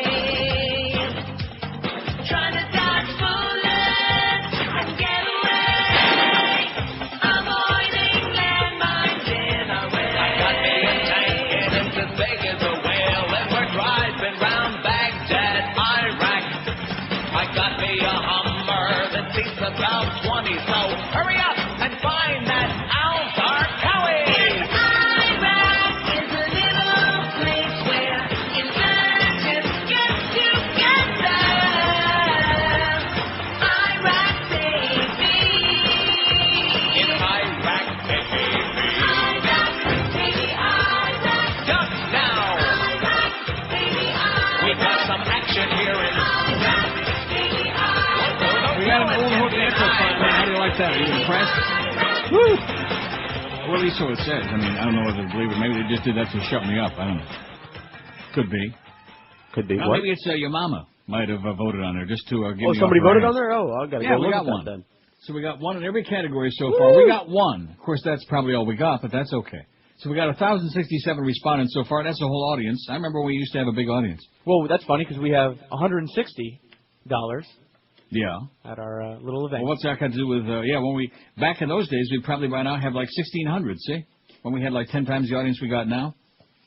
When are we going to get that 2 to 4 resolved? When are we going to get like somebody in that place that's got some concept of what it's all about? I guess we're not. And we don't care. Like I said, a week from today is payday. Airline screeners fail government. Well, so what do you think about this idea of just let's just stick it after today to the Okay. I mean, what's the problem with that? Most of our people have got computers or got access to That's one. right. I just got through ordering all this merchandise online, and 3 out of 4 things showed up so far. And the other one I'm being very impatient on because that's the one I want the worst Right. is the Dreamfield spaghetti. It'll be on the site, and you can mention it or not, as you remember, or not. Yeah, every now and then, Yeah, or not. Like Loose Change Part 2, which we That's hope you'll right. watch. We know you won't. I know that maybe 10 or 20 of you watched it because it's an hour and 20 minutes long, and there's a lot of stuff in there that most of you don't want to see because it's bad news, but that's the way it goes. You know, don't bother us with stuff like that. We're too busy trying to get laid. Well, that's more important, believe me. Trust me. Imagine an explosion strong enough to blow a car's trunk apart caused by a bomb inside a passenger plane. Government sources tell NBC News that federal investigators recently were able to carry materials needed to make a similar homemade bomb, una bomba grande, through security screening at 21 airports, una bomba pequeña. In all 21 airports tested, no machine, no swab, no screener anywhere stopped the bomb materials from getting through. Even when investigators deliberately triggered extra screening of bags, nobody discovered these materials. NBC News briefed former New Jersey Governor Tom Kane, chairman of that 9/11 Whitewash Commission, on the results. I'm appalled at it, he said. He's appalled at it. I'm dismayed, and yes, to a degree it does surprise me, because I thought the Department of Homeland Security was making some progress on this, and evidently they're not. Oh, yeah, good old Mickey Chertoff there. He's doing it. He's slipping you the Mickey. Heck of a job, Mickey. Investigators for the GAO conducted a test between October and January at the request of Congress. The goal was to determine how many vulnerable U.S. airlines are to a suicide bomber using cheap, readily available materials. Investigators found recipes for homemade bombs from easily available public sources and brought the necessary chemicals, other materials over the counter. For security reasons, NBC News won't reveal any of the ingredients or the airports tested. Probably a good idea. The report itself is classified, but Lee Hamilton, the vice chairman of that Whitewash Commission, says the fact that so many airports failed this test is a hugely important story that the American traveler is entitled to know. NBC News asked a bomb technician to gather the same materials to assemble an explosive device to determine its power. The materials for the bomb that exploded the car's trunk fit in the palm of one hand. NBC News showed the results to Leo West, former FBI bomb expert. I wonder if he's kin to Leo Carrillo. Potentially, an explosion of that type could lead to destruction of the aircraft, said West. Una baba pequeña to fit in your hand. Got it? I got a Something bomb that'll fit in explosive my in hand. your hand. It can be dangerous. Now, along the same lines, not that we want to get you panicky or nervous. By the way, them shirataki noodles, I'll let you know. Okay. I'm going to try it again today. I want my Dreamfields pasta. I think what I really ought to do is, instead of calling, I'm going to go out and see if I can find it in the supermarket. Probably not. All right. Well, that's one thing I will say, I can't say too much for America, but certainly the selection of foods in your supermarket, like in Publix, 1,000 times better than what it is, even in the finest, most beautiful we got stuff to buy. That's about it. Dominion, I beg your pardon? We got stuff to buy in America. Much better selection. Even in the big, shiny, brand-new supermarkets here, they suck. Paul Craig Roberts on antiwar.com writes, if you were President George W. Bush with all available U.S. troops tied down by the Iraqi resistance and you were unable to control Iraq or political developments in that country, would you also start a war with Iran? Yes, you would. Bush's determination to spread Middle East conflict by striking at Iran does not make sense. First of all, Bush lacks the troops to do the job. If the U.S. military can successfully occupy Iraq, there is no way the U.S. can occupy Iran, a country approximately 3 times the size in the area and population. Second, Iran can respond to a conventional air attack with missiles targeted on American ships and bases and on oil facilities located throughout the Middle East. Third, Iran has huge human assets, including the Shiite majority population in Iraq, that can activate to cause chaos all over the Middle East. Fourth, polls of U.S. troops in Iraq indicate that a vast majority don't believe in their mission and wish to be withdrawn. Unlike the Yellow Ribbon folks at home, the troops are unlikely to be enthusiastic about being trapped in an Iranian quagmire in addition to the Iraqi quagmire. Fifth, Bush's polls are down to 33%, with the majority of Americans believing that Bush's invasion of Iraq was a mistake. If you were being whipped in one fight, would you start a second fight with a bigger and stronger person? That's what Bush is doing. Opinion polls indicate that the Bush regime has succeeded in its plan to make Americans fear Iran as the greatest threat America faces. The Bush regime has created a major dispute with Iran over that country's nuclear energy program and then blocked every effort to bring the dispute to a peaceful end. In order to gain a pretext for attacking Iran, the Bush regime is using bribery and coercion in its efforts to have Iran referred to the UN Security Council for sanctions. In recent statements, President Bush and Rumsfeld blamed Iran for the Iraqi resistance, claiming that the roadside bombs used by the resistance are being supplied by Iran. It is obvious that Bush intends to attack Iran and that he'll use every means to bring war about. Yet Bush has no conventional means of waging war with Iran. His bloodthirsty neocons have prepared plans for nuking Iran. However, an unprovoked nuclear attack on Iran would leave the U.S. already regarded as a pariah nation, totally isolated. Readers whose thinking runs ahead of that of most of us tell me that another 9/11 event will prepare the ground for a nuclear attack on Iran. Some readers say that Bush or Israel, as in Israel's highly provocative attack on the Jericho jail and kidnapping of prisoners with American complicity, will provoke a second attack on the U.S. Others say that Bush or the neocons working with some black ops group will orchestrate the attack. One of the more extraordinary suggestions is that a low-yield, perhaps tactical nuclear weapon will be exploded some distance out from a U.S. port. Death and destruction will be minimized, but fear and hysteria will be maximized. Americans will be told that the ship bearing the weapon was discovered and intercepted just in time thanks to Bush's illegal spying program, and that Iran is to blame. A more powerful wave of fear and outrage will again bind the American people to Bush, and the U.S. media will not report the rest of the world's doubts of the explanation. Reads like a Michael Crichton plot, doesn't it? Fantasy? Let's hope so. Crichton, I know. Michael Crichton. Crichton. That's what I got in my You say neck. Crichton, I say Crichton. I live in Brighton, you say Brickton. How we doing out there? 18,435. Our goal is to get to 19,000, and I'm not going to talk about this no more. I just made up my mind. You made it up for me. Oh, you're welcome. Well, you went out there and you took that pole all over the building. That's right. You shouted out the window. All those wolf farts in that high-rise next door don't want any part of it. They said, hey. Yeah, they said, feh. That old Fagala, we don't want no part of his stuff. His droppings, his pigeon dropping. 20 till noon at QAM. We got the old Juliet, though. That's the important thing. We got one. Solamente uno, but we got it. Out of 1,082, we got one old Julieta lady out there. Alleged. The flagship station. Live in Chicago. Oprah. So what happened to Dave Chappelle? He's here today to talk about it. Please welcome Dave. What's poppin', baby? I'm glad you're here. Everybody wants to know, why'd you walk away from $50 million? I was partying too much. Explain. I was a little prostitute. Oh, my God. Yeah. You were on drugs. Yeah. You lost your mind. That's what I was thinking. You went into a mental institution. You're right. $50 million. I don't want the money. You are absolutely crazy. I'm insane. Yeah. They're trying to kill me. And We'll be right back. I agree. Okay, 15 till noon, 11:45 in English. We got Geldy at 2 from the Yenta Center. Got a big Panther game Islanders tonight. Any interest? No. No way. Those Panthers going to make the playoffs? No. They're in that playoff run, I heard. Not what we heard? Okay, what do we got out there, Josh? Hold on as the phone rings. Oh, I'm holding it. Okay, in the meantime, the tribunal says Milosevic's not poisoned. 220. Well, that's 60 mo. That's $18,495. That means we need just $505 to get to 19,000 by 1. We're certainly not going to get to 20,000. I mean, I have to be a crazy person. They would come and drag my ass away if I started talking that. Because we only got, like, how much, 220? Yeah. It's almost noon already. It's a quarter to noon already. Hey, you folks better get with it if we're going to get that other 505. Boy, that's looking really grim. 220 in almost an hour.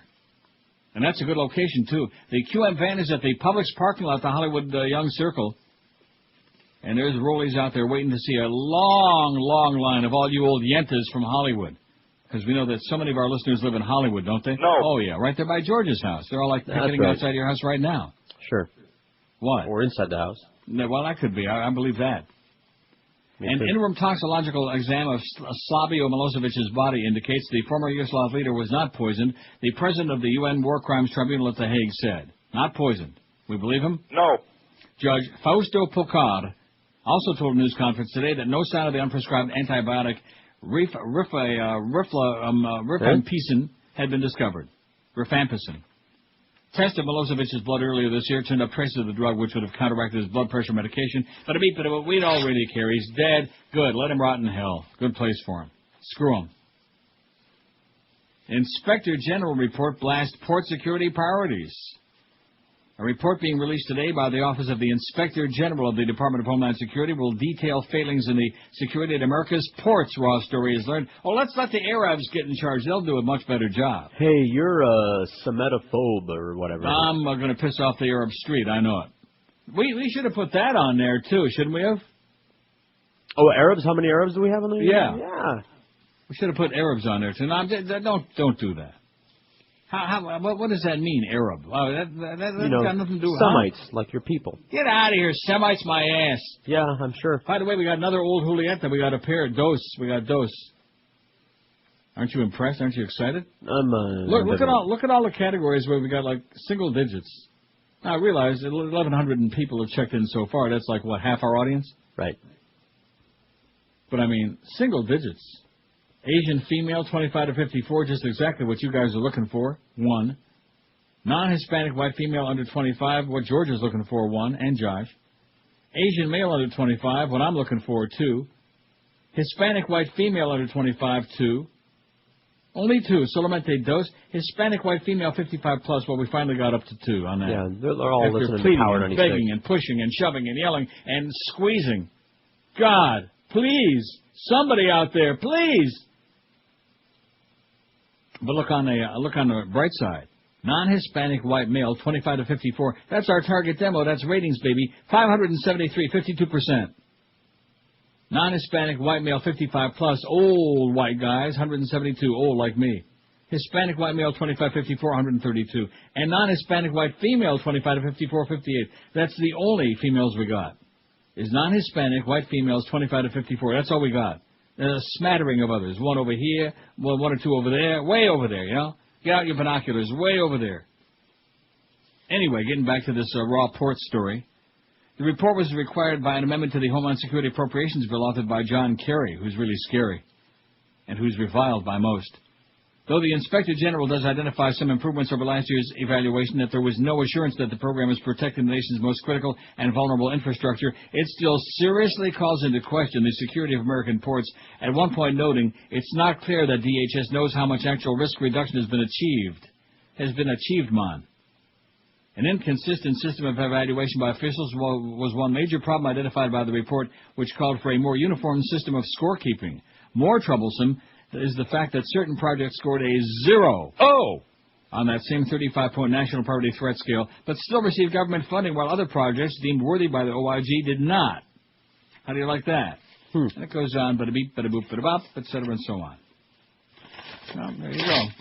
Nobody cares about these things. That's why I don't know what I'm wasting my time. You know, between the CD, I'm thinking about Monday just changing the whole show, all phone calls. All right. Yeah. No, in fact, we can have him call 100 times a day. He will. No, there's a plan here. He'll wear out his vocal box. Well, I know somebody who will call 100 times a day, but it ain't What? him. Yeah, that's him. No. Prozac. Please. Yeah. Prozac. Can I be out of here? Prozac. Well, you was the one supposed to kill him. He didn't do it. Or at least break his legs and rip the phone out of the wall in his house. Rip his larynx out of his You neck. know who he is. You know where to find him. We know who he is. Just like, although actually we like Eddie. You don't like him. I like it. No, I don't like Eddie. Why not? I mean, I like that voicemail. I mean, during that Greg Kotex, that thing with the ticket, that newspaper deal, that babloop, babloop. I mean, he No, just you're right. lost it. He That just was, went ballistic. That And was special. This is not a child. This is an adult. This is somebody who has a business, who is in business, monkey business. And he was writing on there like, some of those entries on there went on for like 6 million words, babloop, babloop, babloop, over and over again. This is Andy. And this is South Florida for you, man. I'm not saying that there aren't people like that elsewhere, because there are. But Florida's got like a disproportionate number. Yeah. I think like it's about gravity. Millions of them. I'd say about 3 million people like that. WQAM Eddie line, hello. Good morning, Neil. It's Reverend Jones. WQAM, hello. WQAM, hello. QAM. Yo, is this my Uncle Neil? Yes, sir. Hi there. How the heck are you, honey? Great. Okay. I think Eddie's all idiot, but that's okay. I just wanted to bounce something Well, we know off. that. That's not a bullet.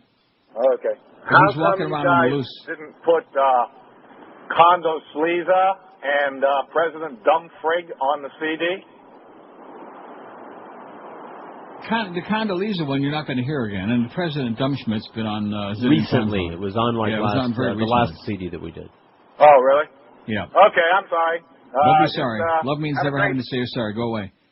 56705. See, now they're starting to call with, how come we didn't put this on? Yeah, oh. Look, it is what it is. It's already done. Listen. We can't redo it for you, okay? We can't redo it. And the Condoleezza one, you ain't going to hear no First Mo. of all, every year that we do these things, that I get As tired. a matter of fact, call up Mo at that Yeah. station in New York. Ask him how come you won't hear Condoleezza no more, okay? Ask him about the background of that whole big Simmons. How that came about. Every year. Why isn't this on there? Why isn't Yeah. that on there? Why don't you die? That's why I didn't want any part of this, man. I would avoid this like the plague, like the bird flu, like I chased that pigeon out of my living room the other day. Just get out of here. I was screaming that. Get out of here already, you idiot. And did. I think it speaks better English than most of the people in South Florida, if you ask me. Christ. WQAM, hello. Who's this? Who are you calling? Where are you? I beg your pardon? Can you play the bit of Mo? No chance. Get out of here. WQAM, hello, one of your people. QAM. Can I please speak with Matt Sundin? WQAM, hello. Al Franken doesn't put up with callers. Yeah, good. Al Franken's an idiot, okay? WQAM, hello. QAM. An idiot with no numbers, by the way. It's going off the air in New York. QAM. Not there. They just couldn't get. They just couldn't get the courage up. QAM. Hello. Hello. Yes, sir. Could you add Hispanic blackmail? Hispanic blackmails. Could we add that? No, they don't have it there. No, just go black, man. I'm You're left Put out. down black. We're not dividing the blacks talked up in about the- that. You know, we got to have like Haitians and Jamaicans and Hispanic blacks and French blacks and parlez-vous get lost. Go away. Black is black. Black is black. That's right. Black. Now we could I'm also a put on baby there guy. chocolate for make Ray Nagin happy. Light chocolate, mocha, mulatto, like that. Halle Berry flavored, whatever. No. Ooh. Well, listen. This poll is closed of it. Okay. This is why starting Monday it's all calls because I like them. You really believe me, don't you? Oh, I don't care. You don't care and you don't know. See, I like to keep people guessing. Huh? Once you start being predictable, like Dan LeBastard, then you got real service. There's Black is Black, by the way. Name that group. Yeah. Name it. Come on. I don't know. Come on, Pops. Come on, spick name. 2 words. Menudo.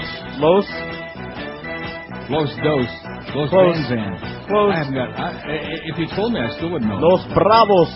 I didn't know. Forgot it. I know that the lead singer there sounds like Gene Pitney, though. A little bit. I like Gene Pitney. Only love can break a heart. What was the other Gene Pitney stuff? Halfway. What was the thing that Tulsa? I could cheat. Well, look it up. Google it. Gene Pitney. Something Town Tulsa, Without Pity. 24 hours to Tulsa. Oh, Town Without Pity. Well, that was the South Florida theme song, Town Without Pity. Name this one.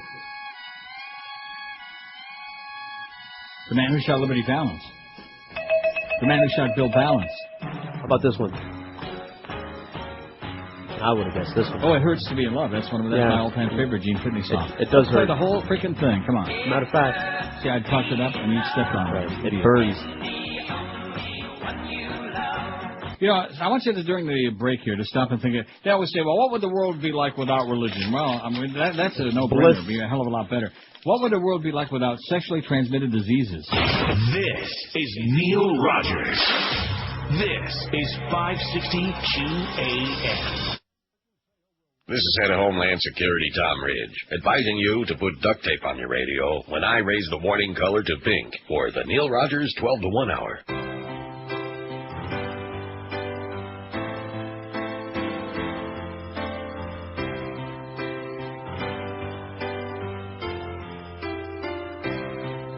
When I'm watching basketball on TV, one man is annoying me, yelling words of nonsense, Dickie V. And when someone goes baseline, he starts screaming things so nasally, screeching like a banshee, Dickie V. Dickie V. Dickie V. Dickie V, yeah, Dickie V. He should shut his pie hole, Dickie V. When he is on camera, the glare from his head is blinding me. Where did this guy come from, Dickie V? Everything is awesome, and everyone's his BTV. Wish he'd keep his trap shut, Dickie V. Absolutely. Dickie V, Dickie V, Dickie V, yeah, Dickie V. Giving me a headache, Dickie V. Dickie V, Dickie V, Dickie V, yeah, Dickie V. He really is annoying, Dickie V. Yes. Just annoying doesn't even come close to describing it. Just the Antichrist. The bane of almost everyone's existence. Baby. Oh, God, he just gives me the spilkies. Georgia is lucky, though, because he don't want to go anywhere near any sporting events, so he don't know Dick Vitale from Vitalis hair stuff. You ever use Vitalis? No. Don't. 1201 at 560 WQAM. Happy Friday to you. Happy St. Patty's Day. Another... You know something? My experience at the dentist last week was more pleasant than this. It is absolutely just unacceptable. You learn your lesson. We did this many, many times. It got to the point where it was beyond ponderous. It was just like a waste of time. It was a lot more work. There were certain people that didn't really appreciate the efforts in the first place when you come right down to it, which, you know what I'm saying? You do know what I'm saying. Yeah, I know what you're saying. So why are we being coerced and muscled into doing this again? You know what I'm saying? Don't wanna. So today will be the last day you hear us talk about it. So go out there and get some stuff or not, whatever you like. Yay. Ed Rampole, who was named after Edward R. Murrow, by the way. Ed Rampole. Crichton. Ed Rampole of West Covina, California, was named after Edward R. Murrow, wrote Progressive Hollywood, A People's Film History of the USA. He writes, Fear brings McCarthy and Orwell back into the spotlight. Good article. I'm going to read it. Like I said, starting Monday, no calls, or maybe all calls. Or maybe 4,000 calls. Or maybe don't call us, we'll call you. How's that? That would be good. That's a good idea. We'll just call people start randomly. Calling a lot of people like named Chin out of the Chinese phone book. Or named Rodriguez outside of your house. What? Diaz That'll and take Rodriguez. a while to get through the Rodriguezes. Yeah, that's what I'm saying. We'll call everybody whose name ends in a Z. In a Z. During Sunshine Week dedicated to public access to government, Russ Feingold proposed to condemn President Bush for illegal wiretapping. But Feingold is not the only junior senator from Wisconsin associated with censure currently in the public eye. The DVD of George Clooney's Good Night and Good Luck about CBS broadcaster Edward R. Murrow's expose of witch-hunting Senator Joe McCarthy, censured by the Senate in December '54, was released this week, Tuesday. I'm going to go out and get it today, even though you said don't watch it. I'm going to watch it. Okay. Tail Gunner Joe also reappears in recent books, including ex-Washington Post columnist Haynes Johnson's The Age of Anxiety, published last October by Harcourt. It opens with McCarthy's infamous 1950 Wheeling, West Virginia speech.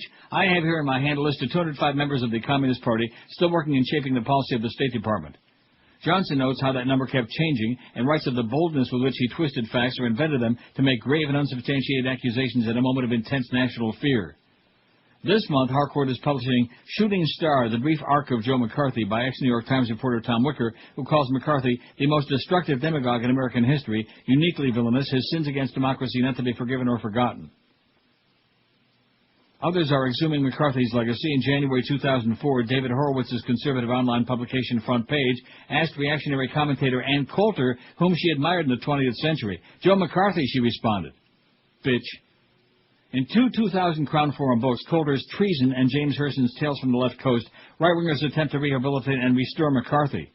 As red baiting remains lucrative, the same conservative imprint plans publishing another McCarthy apologia by M. Stanton Evans in December. Grant Heslov, who co-wrote Goodnight with Clooney, and said they were another inspiration for us to make this film and compared McCarthy apologists to Holocaust deniers. Emil D'Antonio's 64 documentary Point of Order was released last November on DVD. In it, during 54's Army McCarthy hearings, Counsel Joseph Welch famously rebukes McCarthy. Until this moment, Senator, I think I never gauged your cruelty or recklessness. Have you no sense of decency, sir, at long last, sir? George Orwell is also back via the Actors Gang's 84 dramatization directed by Tim Robbins in L.A. In Orwell's totalitarian masterpiece, Big Brother's thought police watch everybody through telescreens. Why have McCarthy and Orwell returned now? Clues are provided by the subtitles to Johnson's The Age of Anxiety, McCarthyism to Terrorism, and Coulter's Treason, Liberal Treachery from the Cold War to the War on Terrorism. According to Heslov, Goodnight addresses a concern of lots of people have had over the past 6 years and fear that if you speak your mind, if you have a question on the war, you'll be called unpatriotic. There was lots of self-censoring going on, and in an oblique way, our film addresses those issues. A certain segment of society certainly responds to that. After 9/11, there was a chill. Today's big chill saw another CBS anchorman, Dan Rather, country western singers and administration critic Joe Wilson Dixie chick for being disloyal. The patriotism of anti-war talent such as Clooney and Robbins was questioned. Of those using McCarthy tactics, Heslov said, the poster boy is obviously Bill O'Reilly. In an era when the Washington Post and New York Times apologized for misleading pre-Iraq war reporting, Goodnight and Capote, both Best Picture Oscar nominees, stressed journalistic ethics. I asked Robbins if he'd revived 84, to comment on it today.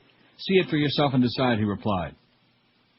Robbins' play occurs in Orwell's torture chamber. This is the Gitmo Abu Ghraib Bagram Air Base Extraordinary Rendition Edition of 1984, where enemy combatants are held without charges, without trials, Geneva Conventions. Its telescreen suggests that warrantless wiretapping Feingold opposes. When truth is suppressed, it doesn't disappear, it reemerges, often in symbolic ways. Orwell declared, in a time of universal deceit, telling the truth is a revolutionary act. Modern parallels trigger contemporary culture's obsession with 60-year-old historical relics. When Murrow challenged McCarthy, he quoted Shakespeare's Julius Caesar. During the Anti-Secrecy Sunshine Week, another quote from Shakespeare's drama seems appropriate. Beware the Ides of March. Beware. Honestly. You feeling the Ides of March yet? Oh, I'm feeling it. How about getting ready for El Cinco de Mayo? You ready for that? Oh, yeah. I got my hat. Good. El and Cinco de my Mayo. beans. Our annual demographic survey is on there. Which are you? Which category do you fit into? Okay, and that's it. We're not putting no more categories on there. We're not putting like black, Swahili, Mongolian, whatever. 1,169 vote. And only one for Asian female 25 to 54. That's pathetic. And that's probably Eric's wife that voted on there. I imagine. Non-Hispanic white female under 25, 1. Non-Hispanic white female under 25, solamente uno. That is unbelievable. Can you believe that? I mean, why the hell would any young chick care about what we're talking about in this stupid-ass show, right? Like that article I just read. Why would they care about that? Follow what I'm saying? Uh-huh. Sorry, I was over there. They're too busy listening to a Power 96 is what they're listening to. That's right. And all that heebie-jeebie stuff. That heeb stuff. Editorial by the New York Times as if that fire needed fuel. This is in yesterday's New York Times, which occasionally still has some lucid moments. Occasionally. Remember the Beach Boys? Of course I do. Wouldn't it be nice? Well, that's how it starts out. Wouldn't it be nice if just once the players in the disaster movie, that is Middle East politics, don't perform true to hype? Unfortunately, the events in the Palestinian city of Jericho this week show that's a pretty far-fetched thought, so the conflict continues its never-ending run, fueled this time by Britain and America. The list of misdeeds is, as usual, lengthy and widespread. The militant group Hamas should not have provoked Israel with chatter about freeing Ahmed Sadat, the head of the Popular Front for the Liberation of Palestine, who was being held in the killing of Rehavam Sivi, the Israeli tourism minister, in 2001. The Palestinian president Mahmoud Abbas should have thought hard before offering his support for such a boneheaded idea. The acting Israeli Prime Minister, Ehud Olmert, should not have allowed the desire to do some election season muscle flexing to push him into storming the prison in Jericho with tanks, bulldozers, and helicopters. Israeli army officials ordered inmates to strip to their underwear, which many did, marching out with clothing on their heads, an embarrassing and completely unnecessary provocation that trampled the dignity of any Palestinian watching that spectacle. Given the humiliations that ordinary Palestinians suffer merely by trying to get through Israeli checkpoints every day, the prison raid just reinforced the already degrading reality of living under foreign occupation. Most to blame, however, are Britain and the U.S. for withdrawing their prison monitors. They cited security concerns that British and American officials maintain have existed ever since the 2002 agreement established the conditions under which Mr. Sadat and 5 other Palestinian prisoners would be held. Regrettably, the Palestinian Authority has never in the past 4 years met all of its obligations under the Ramallah Agreement, despite our repeated demands that they do so, the British Foreign Secretary Jack Straw said this week. Jack Straw, you know him, a real a-hole. Jack Straw. Right. That raises the question of why the U.S. and Britain waited until now to withdraw the monitors. This is an extremely tense time in both Israel and the occupied Palestinian territories, with Hamas working to form a cabinet after its election triumph, and Israel headed for elections on March 28. There's no way the British and Americans could not have known that their withdrawal would be tantamount to throwing a match into dry kindling. Mr. Olmert may have secured a few security points for himself and his Kadima party in their battle with Benjamin Netanyahu, Bibi Netanyahu, over who will be elected to succeed Ariel Sharon. How's he doing as Israel Prime Minister? But it's a sure bet that even if his prison raid helps Mr. Olmert win the elections, it'll make the job of governing and steering Israelis and Palestinians toward peace even harder after the election is done. For that, he can thank his friends in Britain and America. Eh? Good column. Good editorial by the New York Times. Like I said, one of their moments of clarity, lucidity. If those talks take place. Yeah, right. There she is. Condoleezza. Yeah. I'm playing it. Yeah, I dare you. Do you? Double dare you. Double dog dare you. How's those noodles coming? I'm really PO'd. I faxed at 8:30 this morning. I mean, I emailed, didn't fax, that my Dreamfield's pasta, whatever it is, DreamWorks, Dreamfield. Uh-huh. And I got no email return. Now, maybe I'm being a little bit impatient, am I? Maybe. I'm just looking for, like, a tracking number. I'm anxious for it to get here. I want it now. No emails. I had one stupid email from TomPayne.com. I don't want any emails from TomPayne.com. It's a pain. A Tom email from Dreamfield's pasta. I want that stuff here right now, you know? It's really a sad moment in life when there's something really good out there and you know you can't get your hands on it. Yeah, I know. Oh. 12 minutes past noon at QM. What I do, put the bowl in the basket. That what I do, put the bowl in the basket. That what I do, put the bowl in the basket. That what I be do. That's what he do. He put the ball in the basket. That's what he do. He put the ball in the basket. That's what he do. He put the ball in the basket. That's what he be do. That what I do. Put the bowl in the basket. That what I do. Put the bowl in the basket. That what I do. Put the bowl in the basket. That what I be do. That's what he does. He puts the ball in the basket. That's what he does. He puts the ball in the basket. That's what he does. He puts the ball in the basket. That's just what he does. That what I do. Put the bowl in the basket. That what I do. Put the bowl in the basket. That what I do. Put the bowl in the basket. That what I be do. That's what he do. He put the ball in the basket. The situation is put the ball in the basket. He puts the ball in the basket for the organization. That's my take on what he do. That what I do. Put the bowl in the basket. That what I do. Put the bowl in the basket. That what I do. Put the bowl in the basket. That what I be do. That what he do. He put the ball in the basket. That's what he do. He put the ball in the basket. And he gives 110% to put the ball in the basket. And that's what he be do. That what I do. Put the bowl in the basket. That what I do. Put the bowl in the basket. That what I do. Put the bowl in the basket. That's what I be do. Hey, I got a good idea. Let's put Dick Vitale in the casket. A tisket, a basket. Let's stick him in the casket. Sounds like a wiener to me. 12:18 at 560 WQAM. It's our last push on the Best of Neil about 30, man. CDs and T-shirts, which the response has been less than thrilling at best and embarrassing at worst. And the total now is 300. Woo!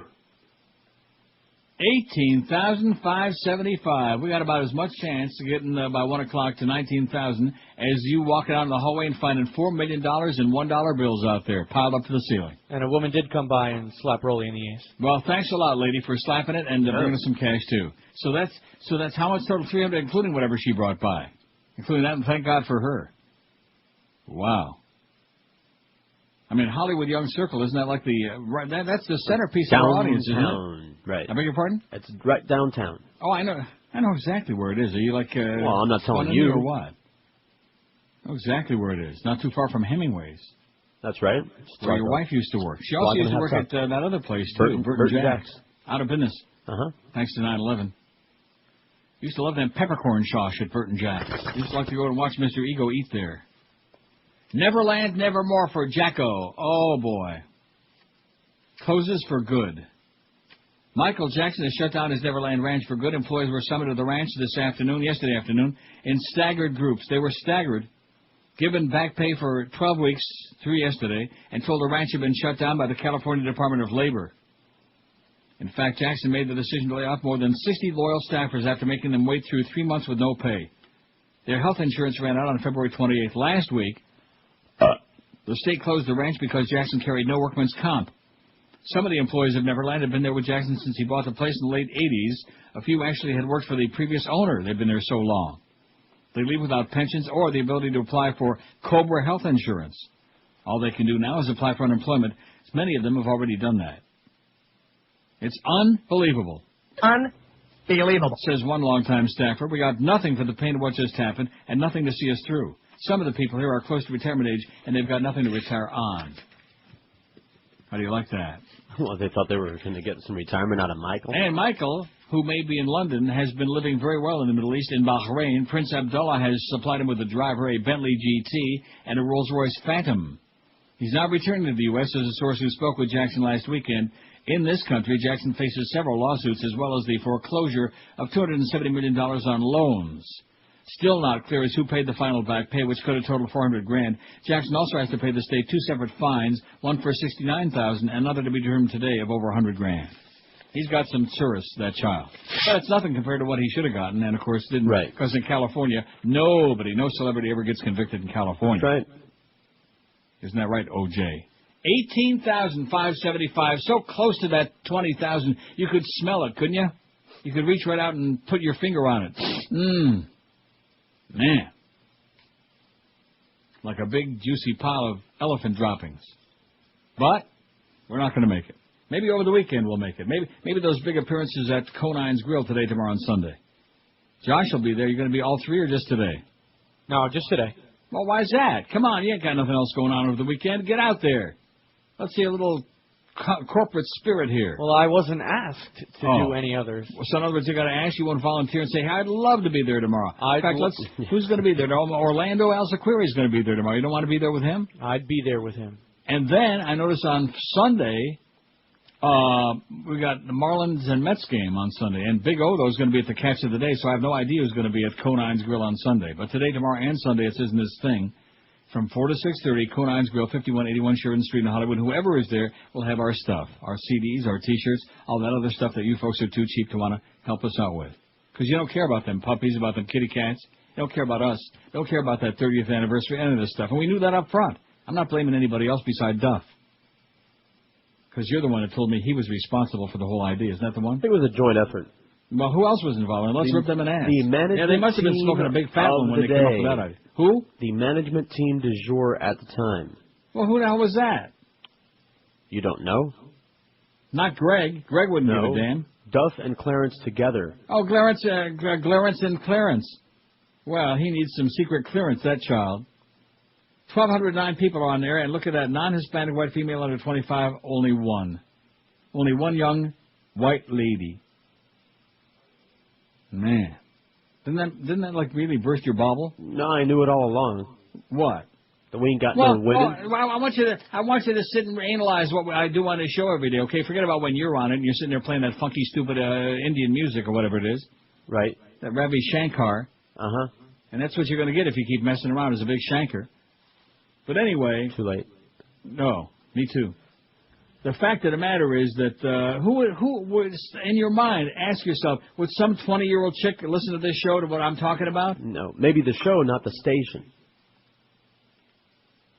Women don't listen to AM radio. Right. Nobody listens to AM radio. Nobody. I don't listen to AM radio. Of course, I don't listen to FM either. But I don't listen. When I'm home, I don't listen to AM radio. When I get in that car, if you think I would ever turn on AM radio, you're dreaming, mister. You'd have to be out of your mind. I'd have to be nuts. Don't even think about it. In fact, when I'm there, I'm just frantically punching buttons on the FM. Please, is there something I want to hear? And, of course, there never is. Never. Never. The worst FM in the history of the human race is in South Florida. The worst. An embarrassment, a disgrace. My God. It's like the whole radio industry took a gigantic BM and South Florida's FM stations are what came out. You know what I'm saying? What are you saying? You catch my riff? Really bad. I'm only going to give the double digits on this thing so far. I don't want to read the whole. It's ponderous. Our annual demographic survey, which are you? Non-Hispanic white male, 2554 crackers, 629, 52%. Non-Hispanic white male, 55 plus old, 185, like me, ancient.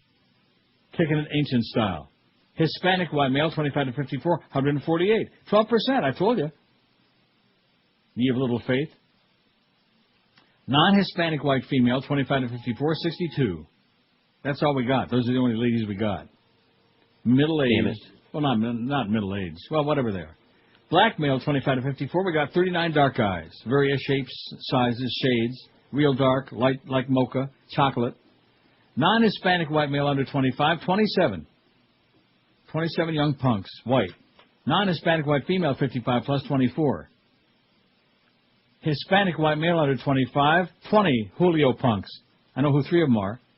Hispanic white male, 55 plus, 11. And Hispanic white female, 25, 54, 10. Well, that's not too bad. Not great.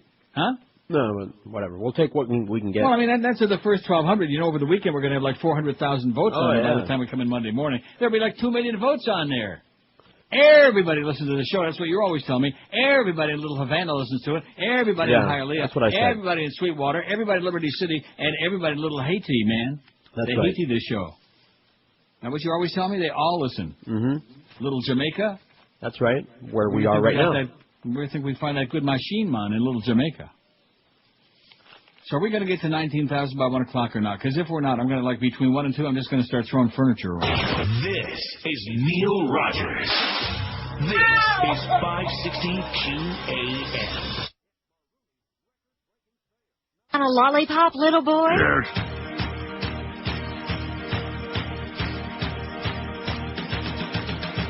I had a lot of money in my 401k. We then run, we then run. But it went down the toilet in just one day.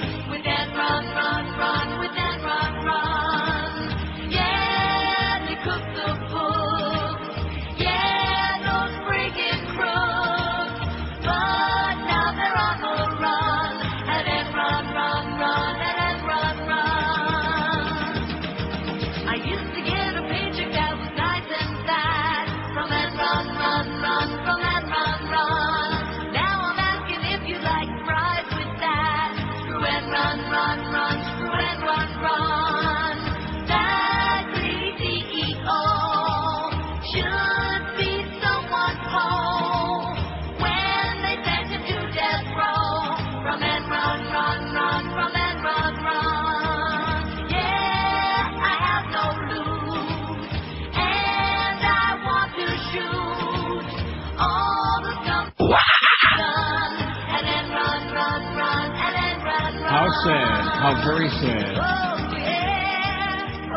Got to bleep out. We got to put a over S bags. I mean, that's just pathetic when you stop and think about it. You know? Embarrassing. That's and we're supposed to like do a radio show. We're supposed to entertain adult people because we can't say S bags. Who? And Joe Bell comes in yesterday morning. Hey, everything okay? Hey, you guys doing okay? Okay. Hey, everything's okay. Everything's good by me. Can I ask what we're doing it? Okay, Joe. Well, everything is great. Our food just showed up. All right. What you got from... Now, let's see. Howie's, I would think today maybe, I don't know. John the Baker. John the Baker? Oh! Holy moly. What's not to like? I guarantee you don't got no shirataki noodles in that sack. No. You got some real noodles. And you just got a shallot, huh? That's Chicken Caesar salad. Now, what's Josh got? I bet he's got some of that, something Parmesan again. I got the veal parm. So I knew it. I knew the veal parm. I could smell it. I could tell. I could hear that baby cow squealing for its life. Please. No, can't do it. Can't do it, Veely. War-Loving Pundits by Norman Solomon. I wonder if he was kin to Abraham Solomon. You think? Or maybe to Anna Solomon. Or maybe to Muggsy Solomon. Well, anyway, he writes. He's good, Norman Solomon. In fact, part of this article was adapted from his latest book, War Made Easy, How Presidents and Pundits Keep Spinning Us to Death. Oh, that's like if you got your clothes in the dryer for like 6 weeks, spinning them to death. Same thing. The third anniversary of the Iraq invasion is bound to attract a lot of media coverage, writes Norman, but scant recognition will go to the pundits who helped to make it all possible. Continuing with long service to the Bush administration's agenda setting for war, prominent media commentators were very busy in the weeks before the invasion. At the Washington Post, the op-ed's page fervor hit a new peak on February 6, 2003, the day after Colin Powell's mendacious speech to the UN Security Council. Remember how vile that was? Yeah, with the cartoons. Post columnist Richard Cohen explained that Powell was utterly convincing. The evidence he presented to the UN, some of it circumstantial, some of it absolutely bone-chilling in its detail, had to prove to anyone that Iraq not only hasn't accounted for its weapons of mass destruction, but without a doubt still retains them, Cohen wrote. Only a fool, or possibly a Frenchman, could conclude otherwise, he said. Meanwhile, another one of the Post's indicated savants, Jim Hoagland, led with this declaration.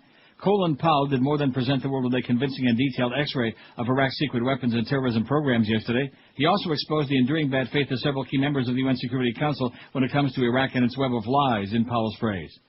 Hoagland's closing words banished doubt. To continue to say that the Bush administration has not made its case, you must now believe that Colin Powell lied in the most serious statement he'll ever make, or was taken in by manufactured evidence. I don't believe that today, neither should you, he wrote. Impatience grew among pundits who depicted the UN's inspection process as a charade because Saddam Hussein's regime obviously possessed weapons of mass destruction. In an essay appearing on February 13, 2003, Christopher Hitchens wrote, those who are calling for more time in this process should be aware that they're calling for more time for Saddam's people to complete their humiliation and subversion of the inspectors. A few weeks later, on March 17, President Bush prefaced the imminent invasion by claiming in a televised speech, should Saddam Hussein choose confrontation, the American people can know that every measure has been taken to avoid war and every measure will be taken to win it. In the same speech, noting that many Iraqis can hear me tonight in the translated radio broadcast, Bush offered reassurance. Busher, I have a message for them. If we must begin a military campaign, it'll be directed against the lawless men who rule your country and not against you. Don't forget the flowers and the candy, kids. The next day, Hitchens came out with an essay featuring similar assurances, telling readers that the Defense Department has evolved highly selective and accurate munitions that can sharply reduce the need to take or receive casualties. The predictions of widespread mayhem turned out to be false last time when the weapons in the Gulf War were nothing like so accurate. And he added, it can now be proposed as a practical matter that one is able to fight against a regime and not a people or a nation. With the full-scale attack underway, the practicalities were evident from network TV studios. The American public knows the importance of this war, Fox News pundit and Weekly Standard executive editor Fred Barnes proclaimed a few days after the invasion began. They're not as casualty sensitive as the weenies in the American press are. And what about the punditry after the ballyhooed so-called victory in Iraq? Researchers at the media watch group FAIR have exhumed statements made by prominent media cheerleaders who were flushed with triumph. Often showing elation as Baghdad fell, U.S. journalists lavished praise on the invasion and sometimes aimed derisive salvos at American opponents of the military action. One of the most gleeful commentators on network TV was MSNBC's hardball host, Chris Matthews. We're all neocons now, he crowed on April 9, 2003, hours after a Saddam Hussein statue tumbled in Baghdad. Remember that photo op? Yes, when I do. CNN just happened to be there? Yes, I do. Weeks later, Matthews was still at it, making categorical declarations. We're proud of our president. Americans love having a guy as president, a guy who has a little swagger, who's physical, who's not a complicated guy like Clinton or even like a Dukakis or Mondale, all those guys, McGovern. They want a guy who's president. Women like a guy who's president. Check it out. The women like this war. I think we like having a hero as president. It's simple, he said. Chris Matthews. Idiot. Simplistic was more like it, and in the rush of stateside enthusiasm for war in Iraq, centrist pundits like Matthews, apt to sway with a prevailing wind, were hardly inclined to buck the jingoistic storm. Pseudo-patriotic hot air remained at Gale Force on Fox News Channel, still blowing strong. Tommy Franks and the coalition forces have demonstrated the old axiom that boldness on the battlefield produces swift and relatively bloodless victory, Tony Snow told his viewers in late April. This is 2003. The 3-week swing through Iraq has utterly shattered skeptics' complaints, he said. What passes for liberalism on Fox also cheered and gloated. Sean Hannity's weak debating partner Alan Combs threw down a baiting challenge on April 25th. Now that the war in Iraq is all but over, this is 2003. Now that the war in Iraq is all but over, Combs demanded, should the people in Hollywood who oppose the president admit they were wrong? Yeah. And you wonder why the public is brainwashed and their brains are like mush, like Jell-O, like Jell-O pudding, like tapioca.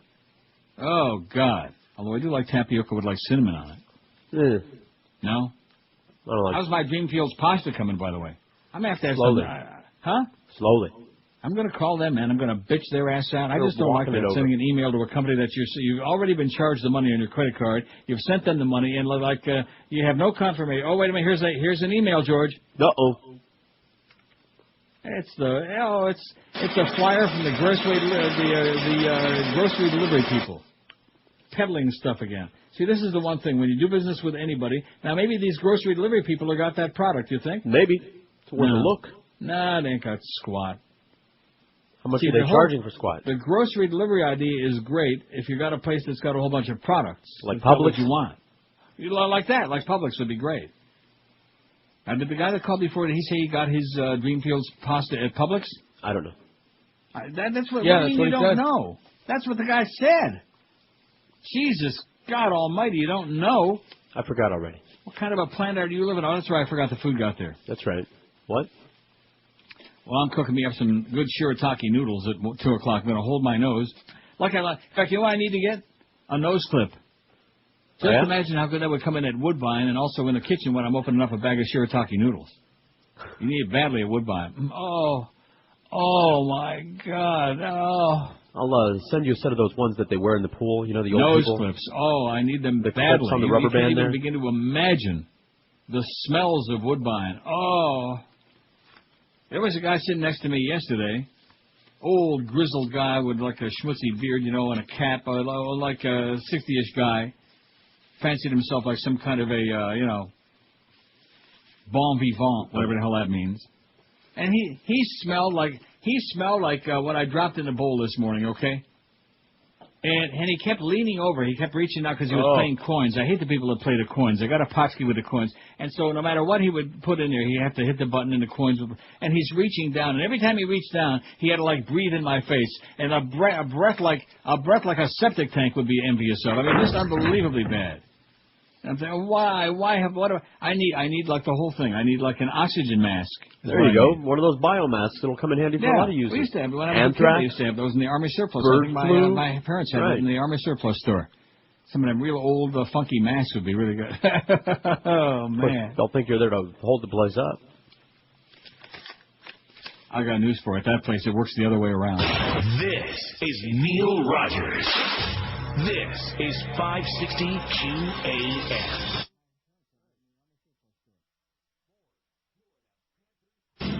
Won't take the train, you won't carpool, you see a Hummer, you start to drool, you won't walk for 20 feet, you'd rather take your SUV. You can't drive, you can't heat without crude, you're in deep. You need it for your plastics. Withdrawal symptoms make you sick.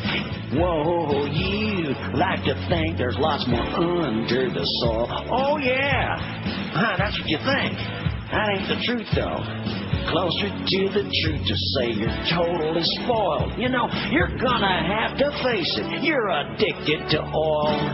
Might as well face it. You're addicted to oil. Might as well face it, you're addicted to oil. Come on, Laura. Might as well face it, you're addicted to... Yeah, dance with them girls. Might as well face it, they're addicted to oil.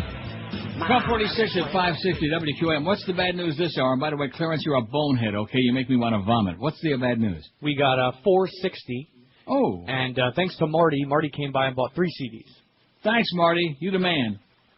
So that gives us a grand total of $18,735.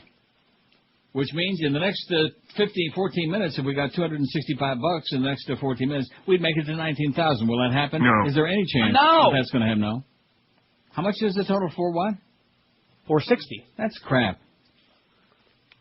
That's garbage. I mean, we've been doing this for a long time, George. Can you remember any run of events like this that had such paltry numbers like these? Try to purge them from my memory. No. Of course, they have been fabulous locations, like the one down there on Southwest 8th Street was good, Little Havana. And the other ones at places where nobody showed up, things like that. Mm-hmm. And then, of course, the hurricanes thing, that's always very positive for this show. Of course, the question, we did have the one out there at the Shell station where we always used to get like a couple thousand, you know? Right. Robert University, what did we do there? Not that much. Not that much, no. Well, see, we're living in the past, you know, back when we had an audience. Back when we were on a real radio station, as opposed to what we got now. 5670560. Let's take a rash of calls. What do you say? Everybody likes a rasher of bacon. What about a rasher of calls? 5670560, pound 560 on the Verizon Singular Wireless line. WQAM, hello.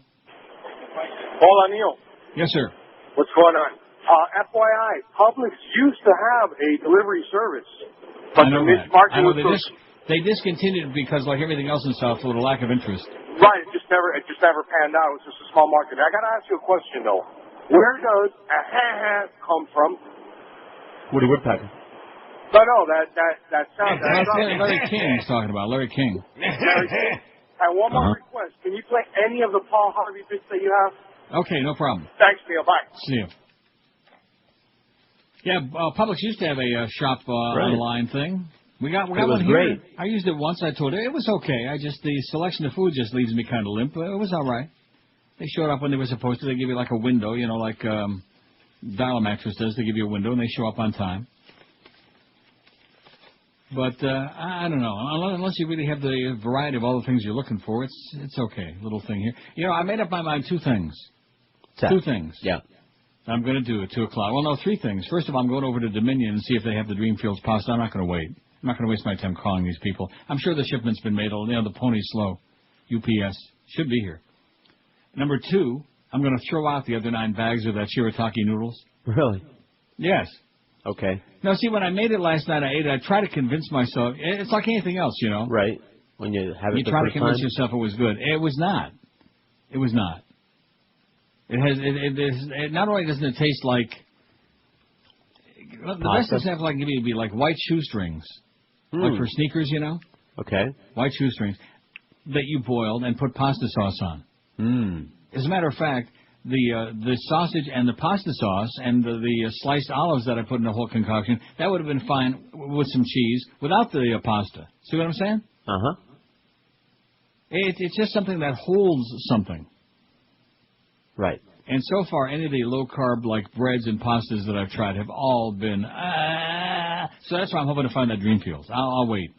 But I'm taking the 9 bags of this crap, and I'm Schmidt canning it. I'm putting it in a garbage bag and throwing it down the old chute.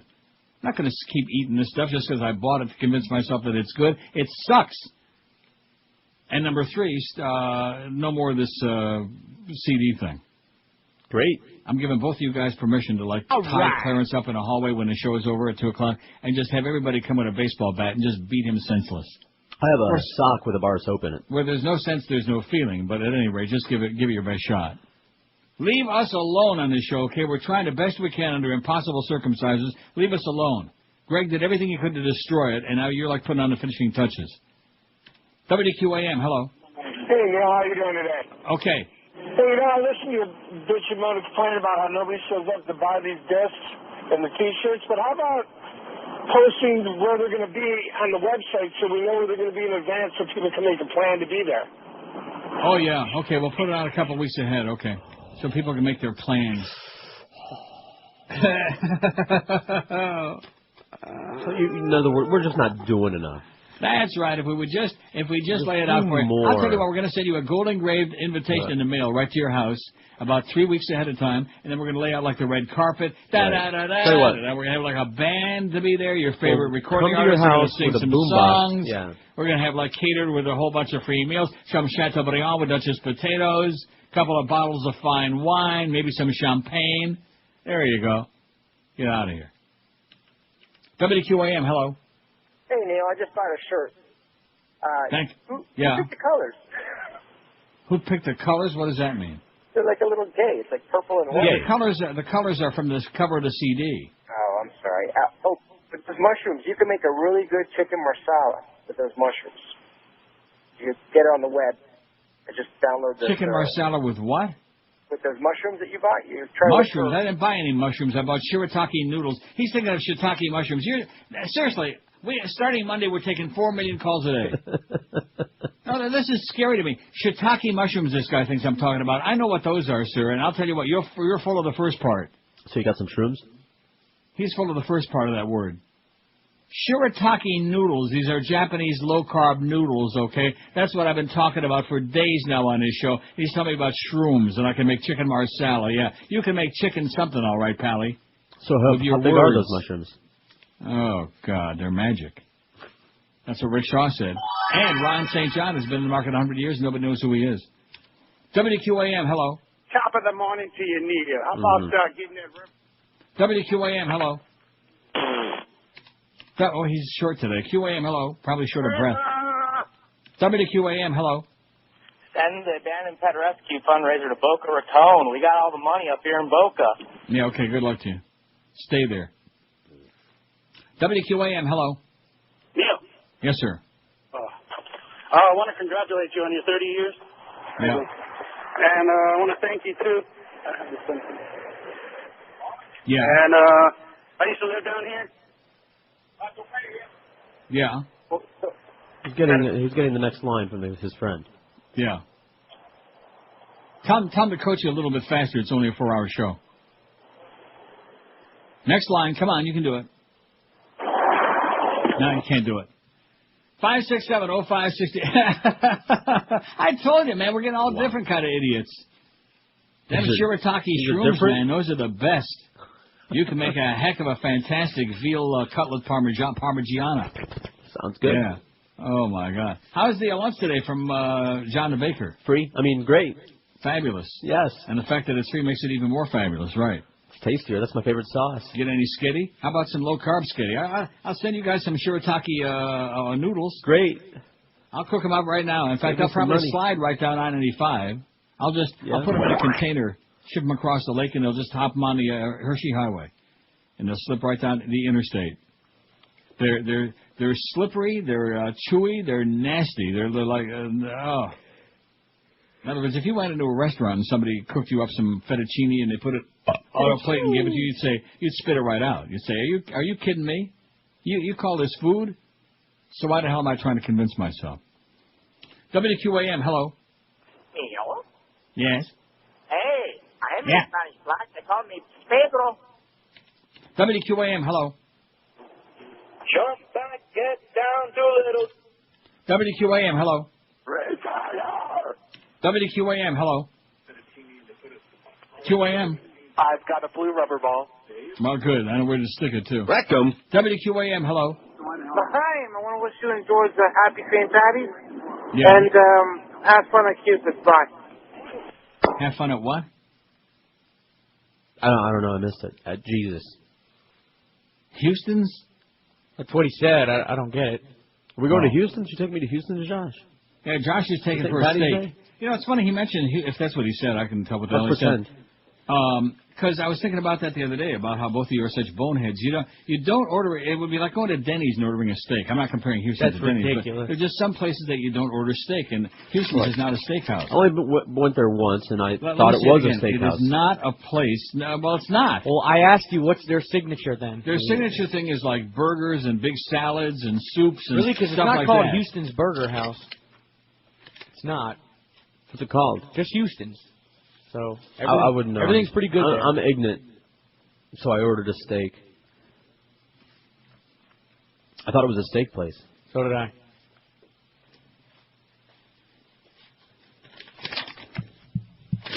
Right. Well, you're probably wondering what I'm doing. I threw out the last page. I wasn't wondering. What? I wasn't wondering. Oh, I'm not either. 12:56. So what do we got now? What did you give me on that last year? You didn't give me one. Yeah, well, we were at 460 last I heard. In other words, we haven't had an update since then. In other words, that's going to be it. Because he's leaving now. He's out. He's probably out of there already. Rolly. You can call Rolly. We can make him stay if we want to. You know? No. I don't want. Why would you want to do that? Get out of here. You're brutal, man. You are just a bastard. That's right. No wonder your wife hates you like poison. That ain't why. Oh. Well, I know why you hate her like poison. 12:57 at QAM Beach. Hello, this is Arnold. This is not a tumor. It's the 1 to 2 hour. Hi, this is Clay Aiken. Thank you for making my new single the #1 song in America. Now, girls, listen. Yes, we all have our moments, our difficult times when our little friend comes to visit. I know what you're thinking. Clay, is it true? Do you have menstrual cramps like us? Why, of course I do. And that's why the maker of America's favorite muscle relaxer and painkiller has asked me, America's favorite he-she, to endorse the all-new American Midol. American Midol. For those times you feel bloated, you're cramping, and you feel just downright bitchy. You know, when you're aching.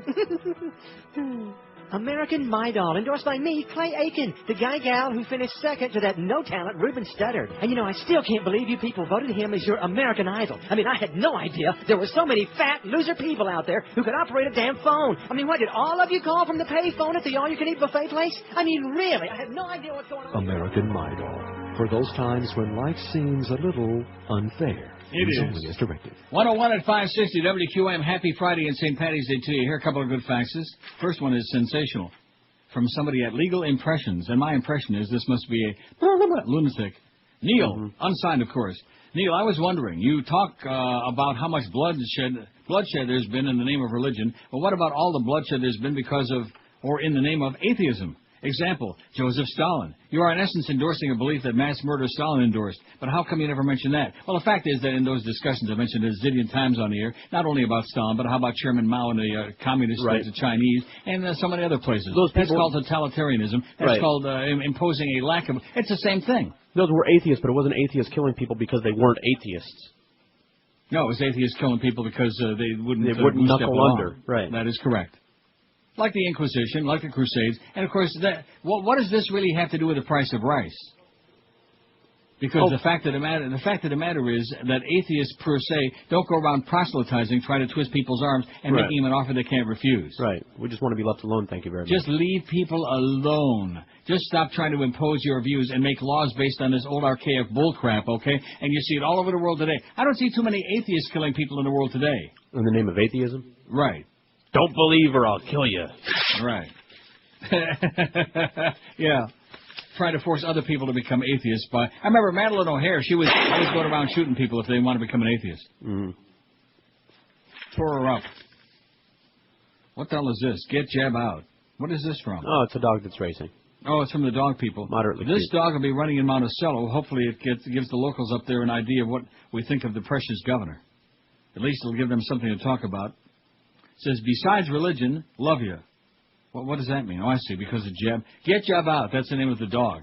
Greyhound. That exciting? Well, obviously the dog racing people are PO'd, and the people at Pompano, I'm sure, are PO'd, and the people at the thoroughbred people are PO'd, and the highlight people are PO'd, and rightfully so, because your fat-ass governor's doing everything in his power to, again, subvert the will of the electorate and take something that the public voted on. They didn't vote on a watered-down thing that would fail. That's not what the public had in mind, nor did anybody else. And that's doing everything in its power. And the public sits back, bada-beep, bada-boop. You know, to hell with it, okay? You can bring a horse to water, but you can't make him fart. God forbid. Now, here's the good news that I've been waiting for. Forget about those stupid noodles. Launch timing, and thanks whoever sent this. Somebody obviously a little more coherent than the ones giving me a lecture for not talking about something I've mentioned a million times. Launch timing for the HD, DVD, and Blu-ray disc optical disc formats became clearer today with a disclosure by two companies of their initial sales plans. The two formats are vying to replace current DVDs for high-definition content, such as movies, and have pitted industry giants against each other.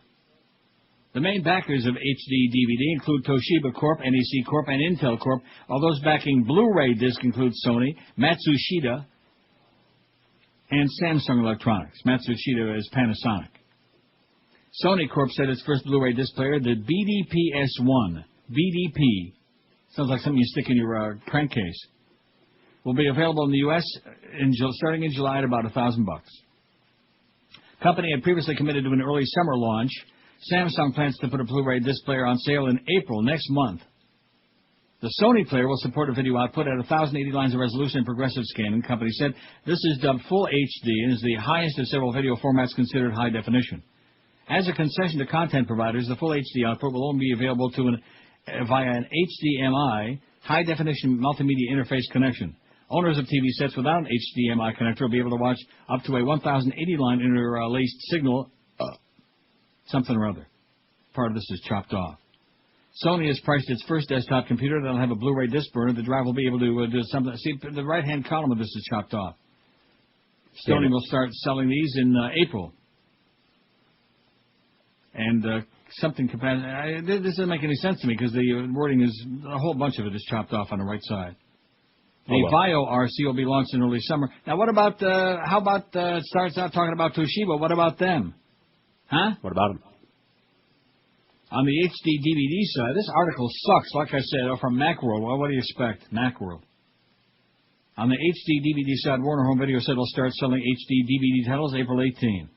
$1 Million Baby. Want to see that? No. Last Samurai? No. Phantom of the Opera? No, thank you. Good. Don't want to see it. I know. This will cost $29 each, and we'll also have titles including Batman Begins. Don't want to see it. Constantine, Training Day, and The Matrix. Feh. Warner's launch timing, the first HD DVD content to launch day, calls into question Toshiba's plan to launch in March. Toshiba said today intends to synchronize launch of its first players and the availability of content. The launch plans of other studios yet to be announced, but Toshiba's statement that it's delayed a month should not content. In other words, if this can't come out until next month, there's no sense in launching it this month, is what Toshiba said. Boy, that sure was a circuitous way to get around to it and killed some tremendous time, is what I would say. Smart move. Yeah. Oh, and by the way, Taliban video shows beheadings and other gruesome acts they got on there now. Reportedly occurred just in the last few months. Right. The Taliban. Remember, we were supposed to have, we defeated the Taliban. We eliminated them, right? Mission accomplished there, too. Not.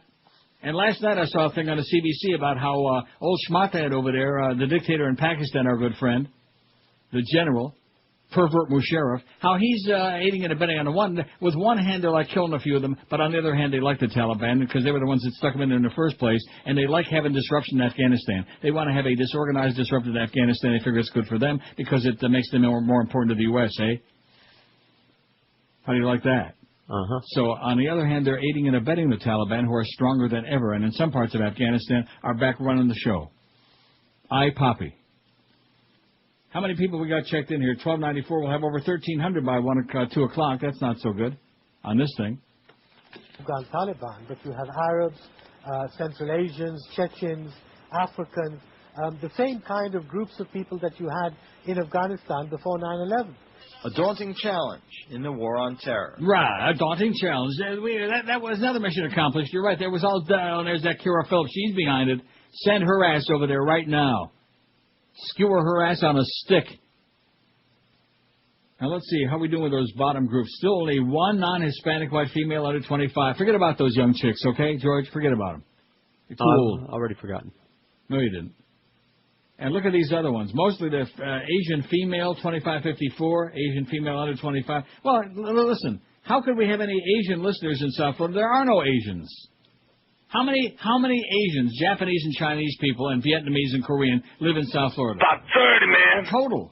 So the fact that we got about 10 or 12 on there, we're doing pretty good. We got almost half the whole Chinese and Japanese population in South Florida. As opposed to here, where we got and Filipinos. Let me ask you, how many Filipinos live in South Florida? I don't know, a couple. I would say 9. Yeah. Because all the rest of them are here, and they're all, believe me, out of control. Doug Thompson, your buddy, writes, and there's an interesting picture. This is a picture we've all seen. Bush's salute to a cameraman from his term as governor of Texas, where he's given him the middle digit. You've seen that. Yeah, of course. I have it. Really cute. Doug Thompson, Republicans say Bush's arrogance is his downfall. Arrogance. How can you be that dumb and be arrogant? Sit down with a Republican member of Congress, party leader, or political strategist, and you hear a recurring theme. President George W. Bush has gotten too big for his britches and needs to be taken down a notch or two. The White House has been non-responsive and arrogant, admits South Carolina Republican Senator Lindsey Graham, who adds that he and fellow Republicans put up with it when things are going well, but says problems rear their heads when things are not going well. And things are not going well for the troops at 1600 Pennsylvania Avenue. Public opinion polls showed Bush's job approval and popularity ratings in free fall, especially among Republicans. A new poll by Pew Research says 70% of Americans feel the president went into the Iraq War without a clear plan. More than half said they feel he lied about his reasons for invading the country. The president has a political tin ear, says Minnesota Republican Senator Norm Coleman, normally one of Bush's strong supporters, and a real jackass, by the way, Norm Coleman, former college roommate of Norma Kent. Norma Coleman says he needs to shake up his staff and those around him. Mississippi Senator, the cheerleading Trent Lott, former Republican leader, joined the chorus of those calling for new blood in the White House, even suggesting Bush hire a former GOP senator who helped the administration deal better with the Hill. Republicans in both the House and Senate still fume over the aborted Dubai ports deal, the Harry Admire Supreme Court nomination debacle, and the failed Iraq War and other administration screw-ups. How about the Katrina, which they see as hurting them back home with voters? Others say Bush's arrogance when a lawmaker approaches the White House for help adds to the anger. They point to how the White House hung South Dakota Republican Senator John Thune out to dry as a prime example. Thune recruited an all-out GOP effort to defeat House Democratic leader Tom Daschle, won by promising to keep Ellsworth Air Force Base open. When the Pentagon targeted Ellsworth for closing, Thune appealed to Bush for help. Bush's response, "Why are you whining?" This administration needs to help us if they want us to help them, an angry Thune says. He's singing a different tune these days. Republicans complain openly about how they feel Bush misled them on the true cost of the Medicare drug prescription program. Florida Representative Tom Feeney calls it buyer's remorse when he talks about finding out he was lied to by the White House. It was probably our greatest failure in my adult lifetime, he adds. The anger is not limited to Republicans who hold office. Conservative budget expert and author Bruce Bartlett calls Bush a traitor to the legacy of Ronald Reagan, adds that Bush has sold out both the party and the nation. Even staunch White House defender Peggy Noonan says recent scandals surrounding the White House and Congress show a new Republican culture indifferent to government largesse. William F. Buckley, the conservative's conservative, now labels the invasion of Iraq a mistake. The most damning critique of the Bush administration is that it's failed to foster political surrogates and intellectual allies, says Daniel Cassidy, senior director of the White House Writers Group and advisor to 4 Republican presidents. There are few Bush Republicans who champion his type of strong government. With his approval rating in the low 40s and now in the low 30s, it's safe to assume no one's running the 2008 presidential race on a platform of continuing the Bush legacy. Thank God. The only question is it's only 2006 early. You know what I'm saying? Right. Can we make it till 2008?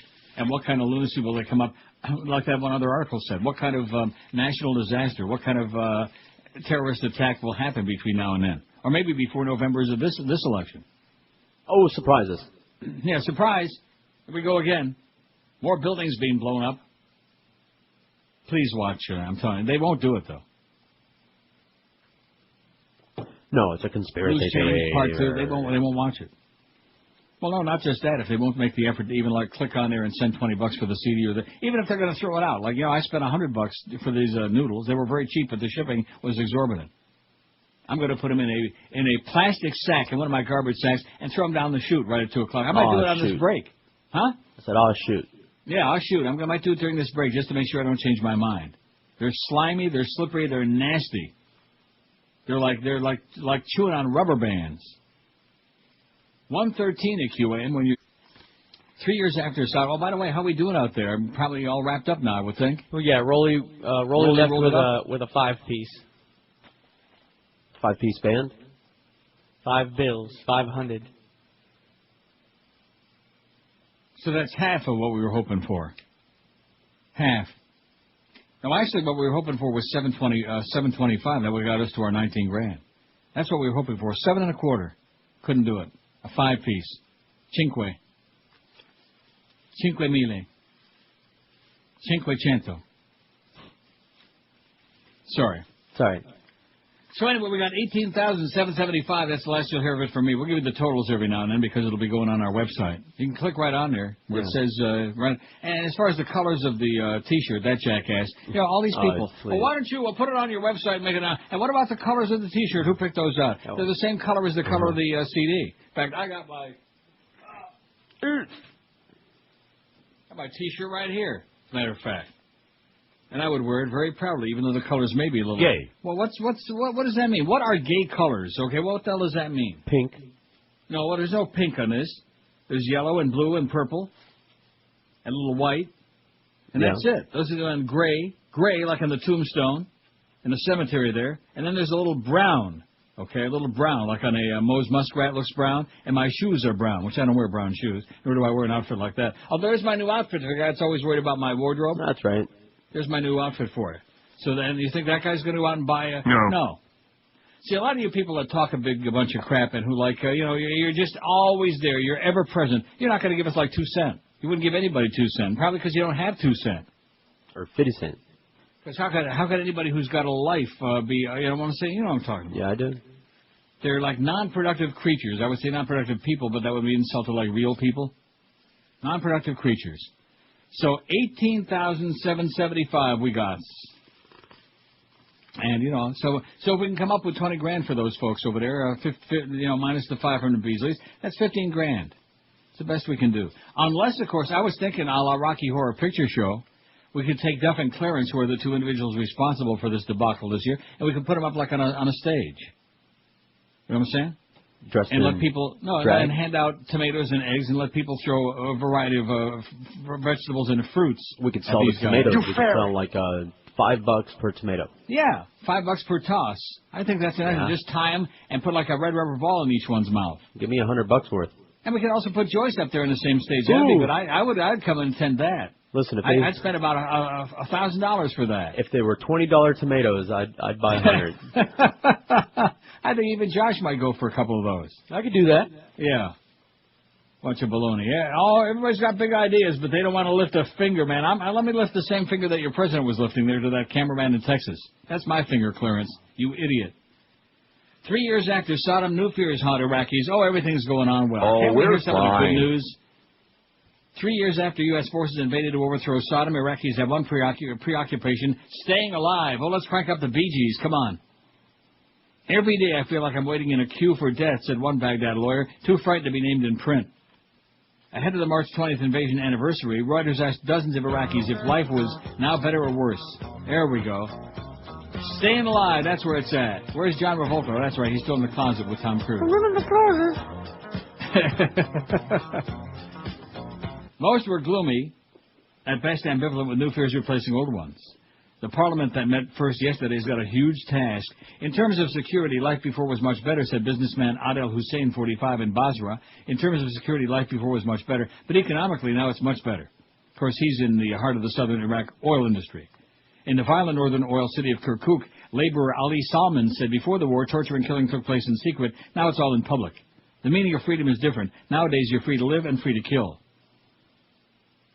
A cautious optimism engendered by December's bloodless election is largely dissipated as politicians haggle over forming a government of national unity, and a wave of sectarian violence has pitched direct to the brink of civil war. A sectarian dirty war has claimed more than 100 victims in Baghdad the past 3 days alone. From the relatively calm Kurdish north through the rebellious Sunni west and the fearful streets of religiously mixed Baghdad, there's that religion again, to southern Shiite heartlands once oppressed by Saddam, everyone is weary of the daily bloodletting. But other than that, we're fine. They're doing well. I'm glad to see that, aren't you? Oh, yeah, thrilled today. Because we were there to, free them from all that evil and stuff like that. Evil doers. We're freeing them from having to a lot of breathe evil or doers all over worry. the world, that's right. Hanoi Jane honor is defeated. Poor Jane, poor misunderstood Jane. She opened up a big mouth and now... They want to shut it for her. Tommy Trader Pinko. A move to honor actress Jane Fonda for her U.S. charity work has been defeated because of her infamous opposition to the Vietnam War in the 70s. Of course, she was right about that. She just went about it in a way that pissed everybody off. Senators in Fonda's home state of Georgia voted 38-1 against a resolution praising Fonda for charity donations and work to combat teenage pregnancy. 38-1 against the resolution. Many in the U.S. still see her as a traitor. After a trip to the North Vietnamese capital of Hanoi in 1972, she has since apologized for visiting a gun site used to shoot down U.S. planes. Republican Senator John Douglas said Fonda, who picked up the nickname Hanoi Jane, was guilty of treason, kind of like our president. I can think of no living American who's less worthy of this honor, he said. Well, like I said, our president. The resolution was sponsored by Senator Steen Miles, who said her charity work should make up for past mistakes. But even she voted... She introduced the resolution, but even she voted against it after Fonda herself tried to have it withdrawn to avoid controversy. A Republican leader forced the vote to go ahead, saying members of his party wanted to go on record against it. Fonda, who lives in Atlanta, recently acknowledged her visit to Hanoi gun site was a betrayal of the U.S. military. It was the largest lapse of judgment I could even imagine, she said, but she said she didn't regret meeting American prisoners of war in North Vietnam or making broadcasts on Radio Hanoi. She's won Oscars for her roles in Clute and Coming Home in the 70s and been nominated 5 other times, and A Partridge in a Pear Tree. And she ain't no Henry Fonda, and she sure as hell ain't no Peter Fonda, or the other way around. How's he doing, by the way? How's he doing what? Get off that motorcycle. Saw him on. In fact, they had a thing on the whole family on the Fondas on the Bio channel. That's one of my very favorite channels, you know. Are you fond of the Fondas? I'm fond of that channel. Not too fond of the Fondas. No, they're all right. Well, he's still pretty dead, Henry. Old Hank. Yeah. How old is he? 140 in that last movie he was in? Where he played a real old guy. What are these faxes you're sending? Here's one that says, reading this. I don't get it. Oh, no. Norm Coleman is a cousin of Sid Rosenberg? Wow. Well, that explains a lot, doesn't it? Because Norma Kent was telling me about Norm Coleman, what a slimeball he is, what an idiot. So he's akin to Sid Rosensteinberg over across the street. You know, I don't really think about those people across the street because they have nothing to do with us. Who? And so, exactly. 1 at QAM with $1,000 and 1 Cadillac.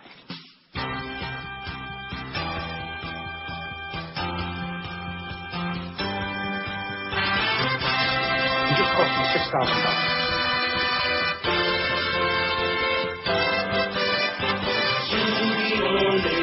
Soon he's gonna get you. Sooner or later, the soon he's gonna get you. Sooner or later, the soon he's gonna get you. The soon he's gonna get you. In the war you'll never win. Resistance is what you'll find when you commit genocide. The blueprint of Nazi occupation. I got these guys who defend their home against us who stand on the side but deserve retaliation. Sooner or later, the soon he's gonna get you. The soon he's gonna get you. In the war you'll never win. You leave no child behind by sending them off to die. Oh Lord, that's insane and homicidal. One system of genocide that the people you find. We threaten to lose yet suicidal. Jesus was God. Jesus was God. Jesus was God.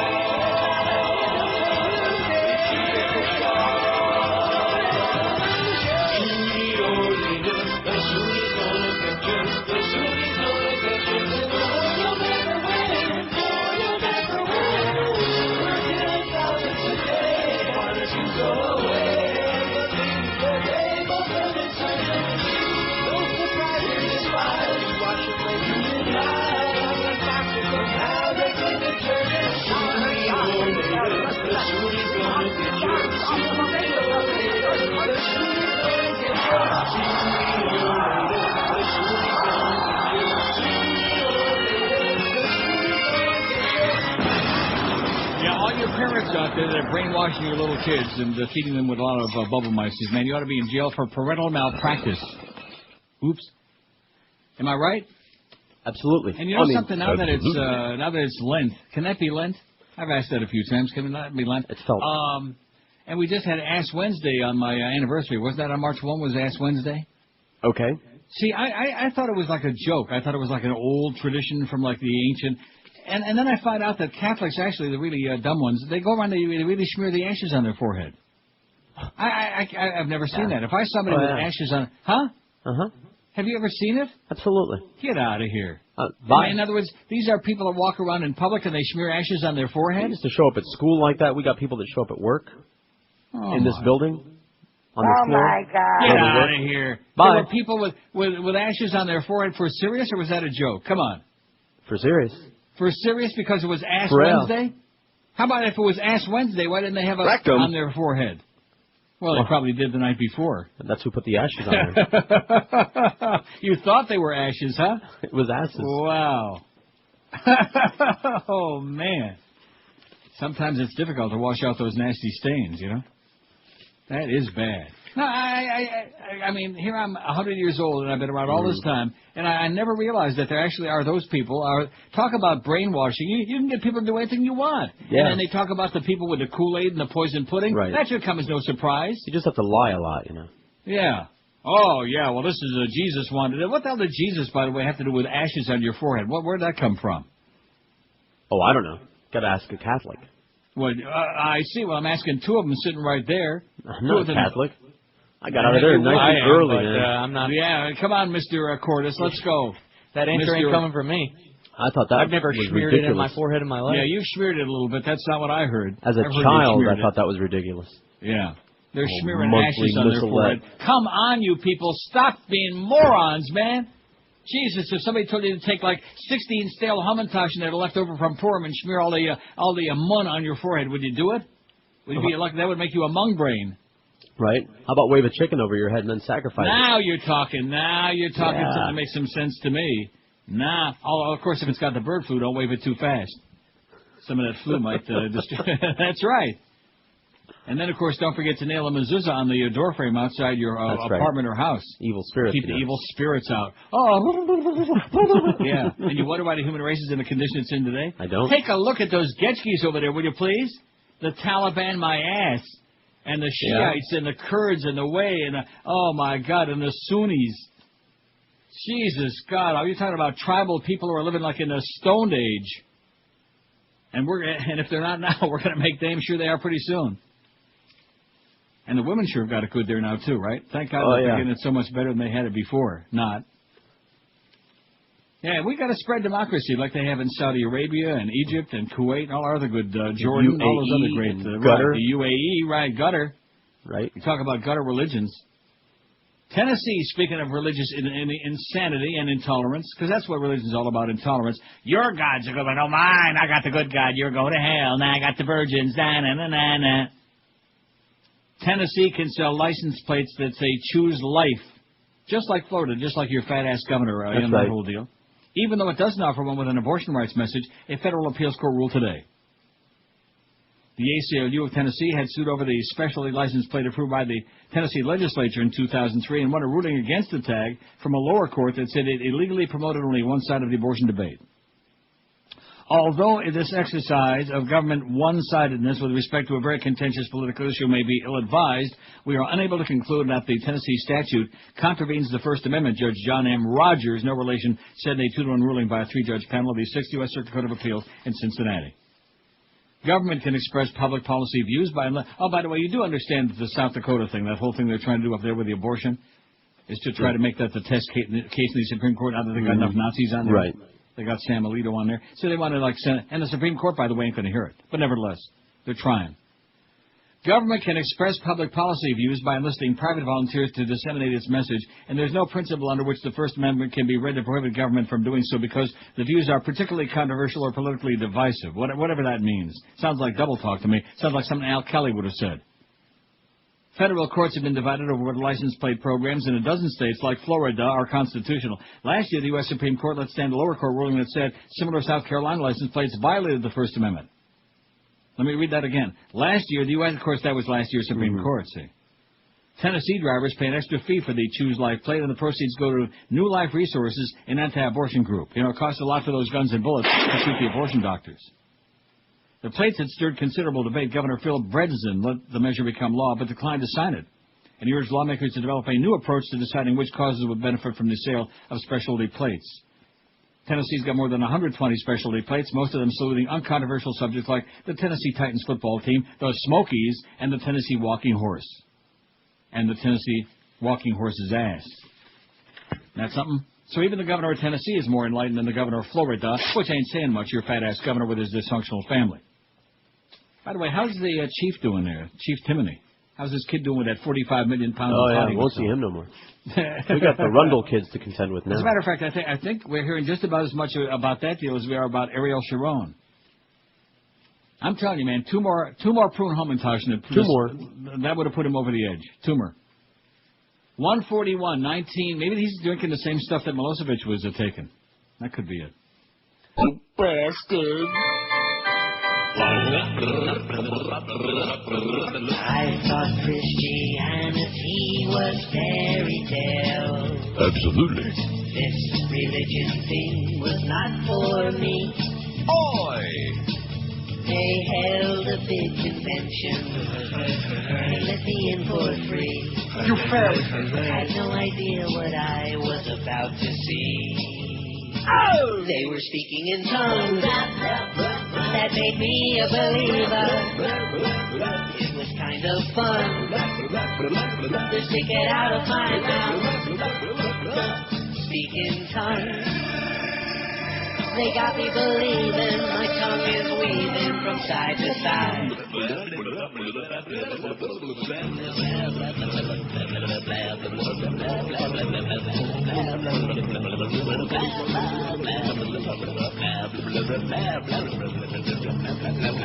The Lord will now embrace me. I clap my tongue to the beat. Now, whatever I do, He'll forgive me. Oh! Because now I speak in tongues. That makes me a believer. And I'm having fun playing around with my mouth. Now I speak in tongues.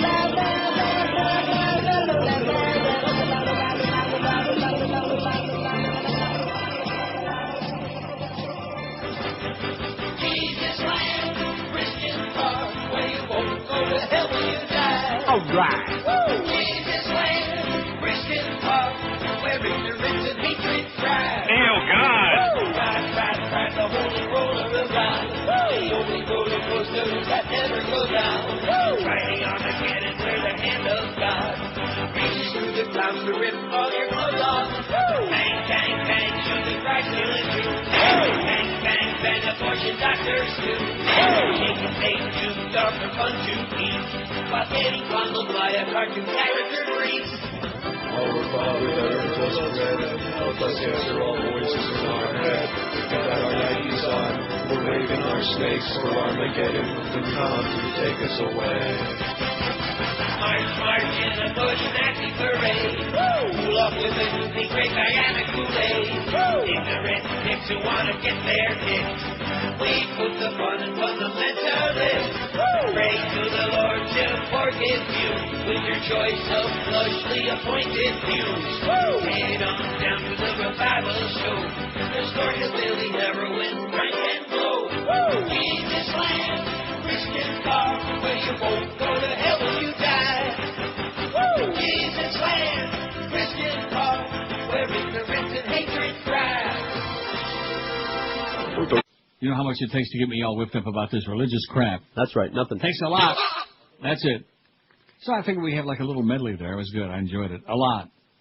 All the fairy tales, all the bubble mices, all the time, and that's why the world is in the shape it's in today. I know in Northern Ireland, speaking of St. Patty's Day, that good old-time religion, man, it really brings all the people together. So they can throw rocks at each other and kill each other. And maybe an occasional una bamba pequeña, or grande, as the case may be. All of these things. Not to mention, of course, the Jews and the ragheads. 1,354 folks have checked in today. That's not too bad, huh? And then over the weekend, by Monday morning, we'll have like 2 million, right? Right, easy. No, over the weekend is when all the old Cuban women are going to check in. And all the old Puerto Rican women. Aren't you interested in that? No. Hispanic white females under 25, we got 3. Now that is interesting. That is muy interesante. Sí. 3. Hispanic white female under 25, 3. But non-Hispanic white female under 25, 1. So no Anglet. We got, see what I'm saying? Uh-huh. Romeo and Anglet. We got Juliet, 3, but only 1. Now that's pretty interesting, huh? It goes to show you, man, those Cuban women.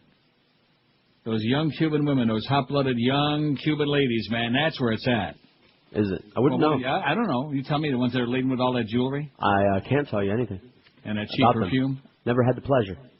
You never had the pleasure of interacting in any way, shape, or form with a young Cuban lady? I went out on one date once with one, and nothing came of it. Really? Really. Now, what about you, Josh? You're a man of the world, man of the scene. Have I been with a Cuban? Yeah, I have. What about girl? Oh, that was bad. Nah, I mean, that was almost bad. funny. I set you up and ran you over. That was bad. Yeah. Well, you're the one that said it. You should have said with a Cuban chick is what you should have said, for crying out loud. I don't know how to say that. Can't Cuban believe chicken. It. I bet you he was in good shape. Oh, come on. She was. Yeah. I've been with a Puerto Rican too. Rican? Wow. Oh, now George, George couldn't get past the smell. I'm just a joke. It's just a joke. But that's what you always say. I don't. Puerto Ricans don't smell bad. I don't say that. Oh, I was just joking. Well, I figured if I got him, I'd get you too. Why the hell not? 2 birds with 1 bullet. Just like that magic bullet that Arnold Inspector found on the stretcher at Parkland Hospital, the one he kept talking about. Has Josh been with a squaw? I have not. All right, well, I got one on him. You got him beat there. And a Guamian. Fats Domino, here's some good news. We're walking to New Orleans. His Katrina-flooded house got gutted and full of treasures this week as the crew from the Louisiana State Museum arrived in the lower Ninth Ward to salvage the beloved musicians' 2 Steinway grand pianos and a smaller electric Wurlitzer piano. Gee, Dad, it was a Wurlitzer that sat at the foot of his big bed next to a huge jar of pickled pig's feet. Oh, no. I'd rather eat those slimy noodles. Pickled pig's feet. They had a thing on the news the other day about all the pig's feet that they export from England all over the world. Well, do you remember in Standing in the Shadows of Motown, the scene where they were driving it at between concert stops? Yeah. And they kicked the one brother right out of the car because he had the pickled pig's feet or something like that, and the smell, the stench, and they were like all gagging and puking and like that. Mm-hmm. The museum is negotiating with the Domino family to save the pianos and further deterioration, include them in a planned national touring exhibit about the August hurricane and subsequent flooding, said Greg Lambuzzi, director of collections for the museum. Fats was rescued by a boat August 29th as the flooded waters rose in his neighborhood. Domino's blonde brick house near the corner of Capitol and St. Claude Avenues is a rock and roll shrine. Its windows sealed with hurricane shutters, the house was as dark as a tomb. State Museum officials and a work crew wearing white uniforms entered the home with the solemn demeanor of archaeologists. The first discovery was an overturned and legless white Steinway besides a muck-filled fish tank. The rest of the large room was empty, its walls wrapped with a 10-foot high watermark. It took 6 officials and workmen to write up the piano, which had a keyboard that looked like an old man with just a few teeth. Oh, God. Oh, yeah, he was at Woodbine, that guy, yesterday. Boy, did he smell good. Your buddy. At any rate, so, want some pig's feet? Some musician... Also on the floor lay a plastic-encased holy card with a nativity scene on one side and a prayer to obtain favors on the other. Now we know why the Lord spared Fat's house. This is Neil Rogers. He spared the fat man. This is 560 QAM. It's Dave in Miami town.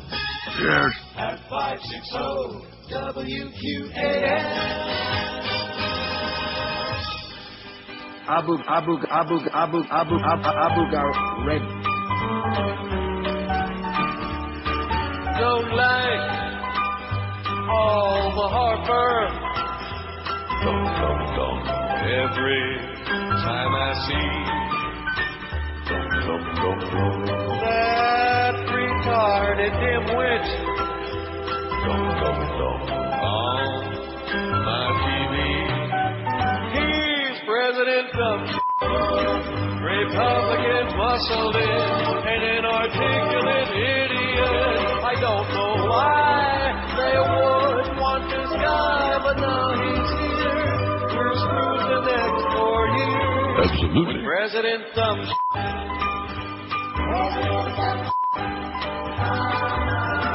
Oh, what I did to count votes once more and get to we all voted for.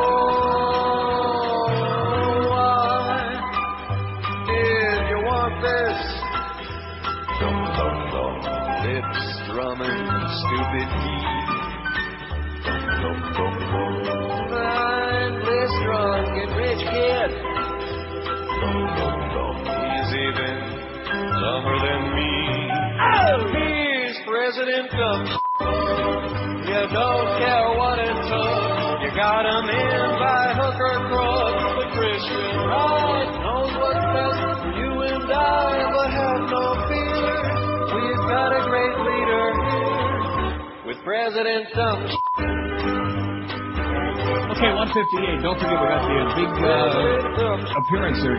Josh is going to be at. Okay, that's enough, Brian. Cut the crap, chicken.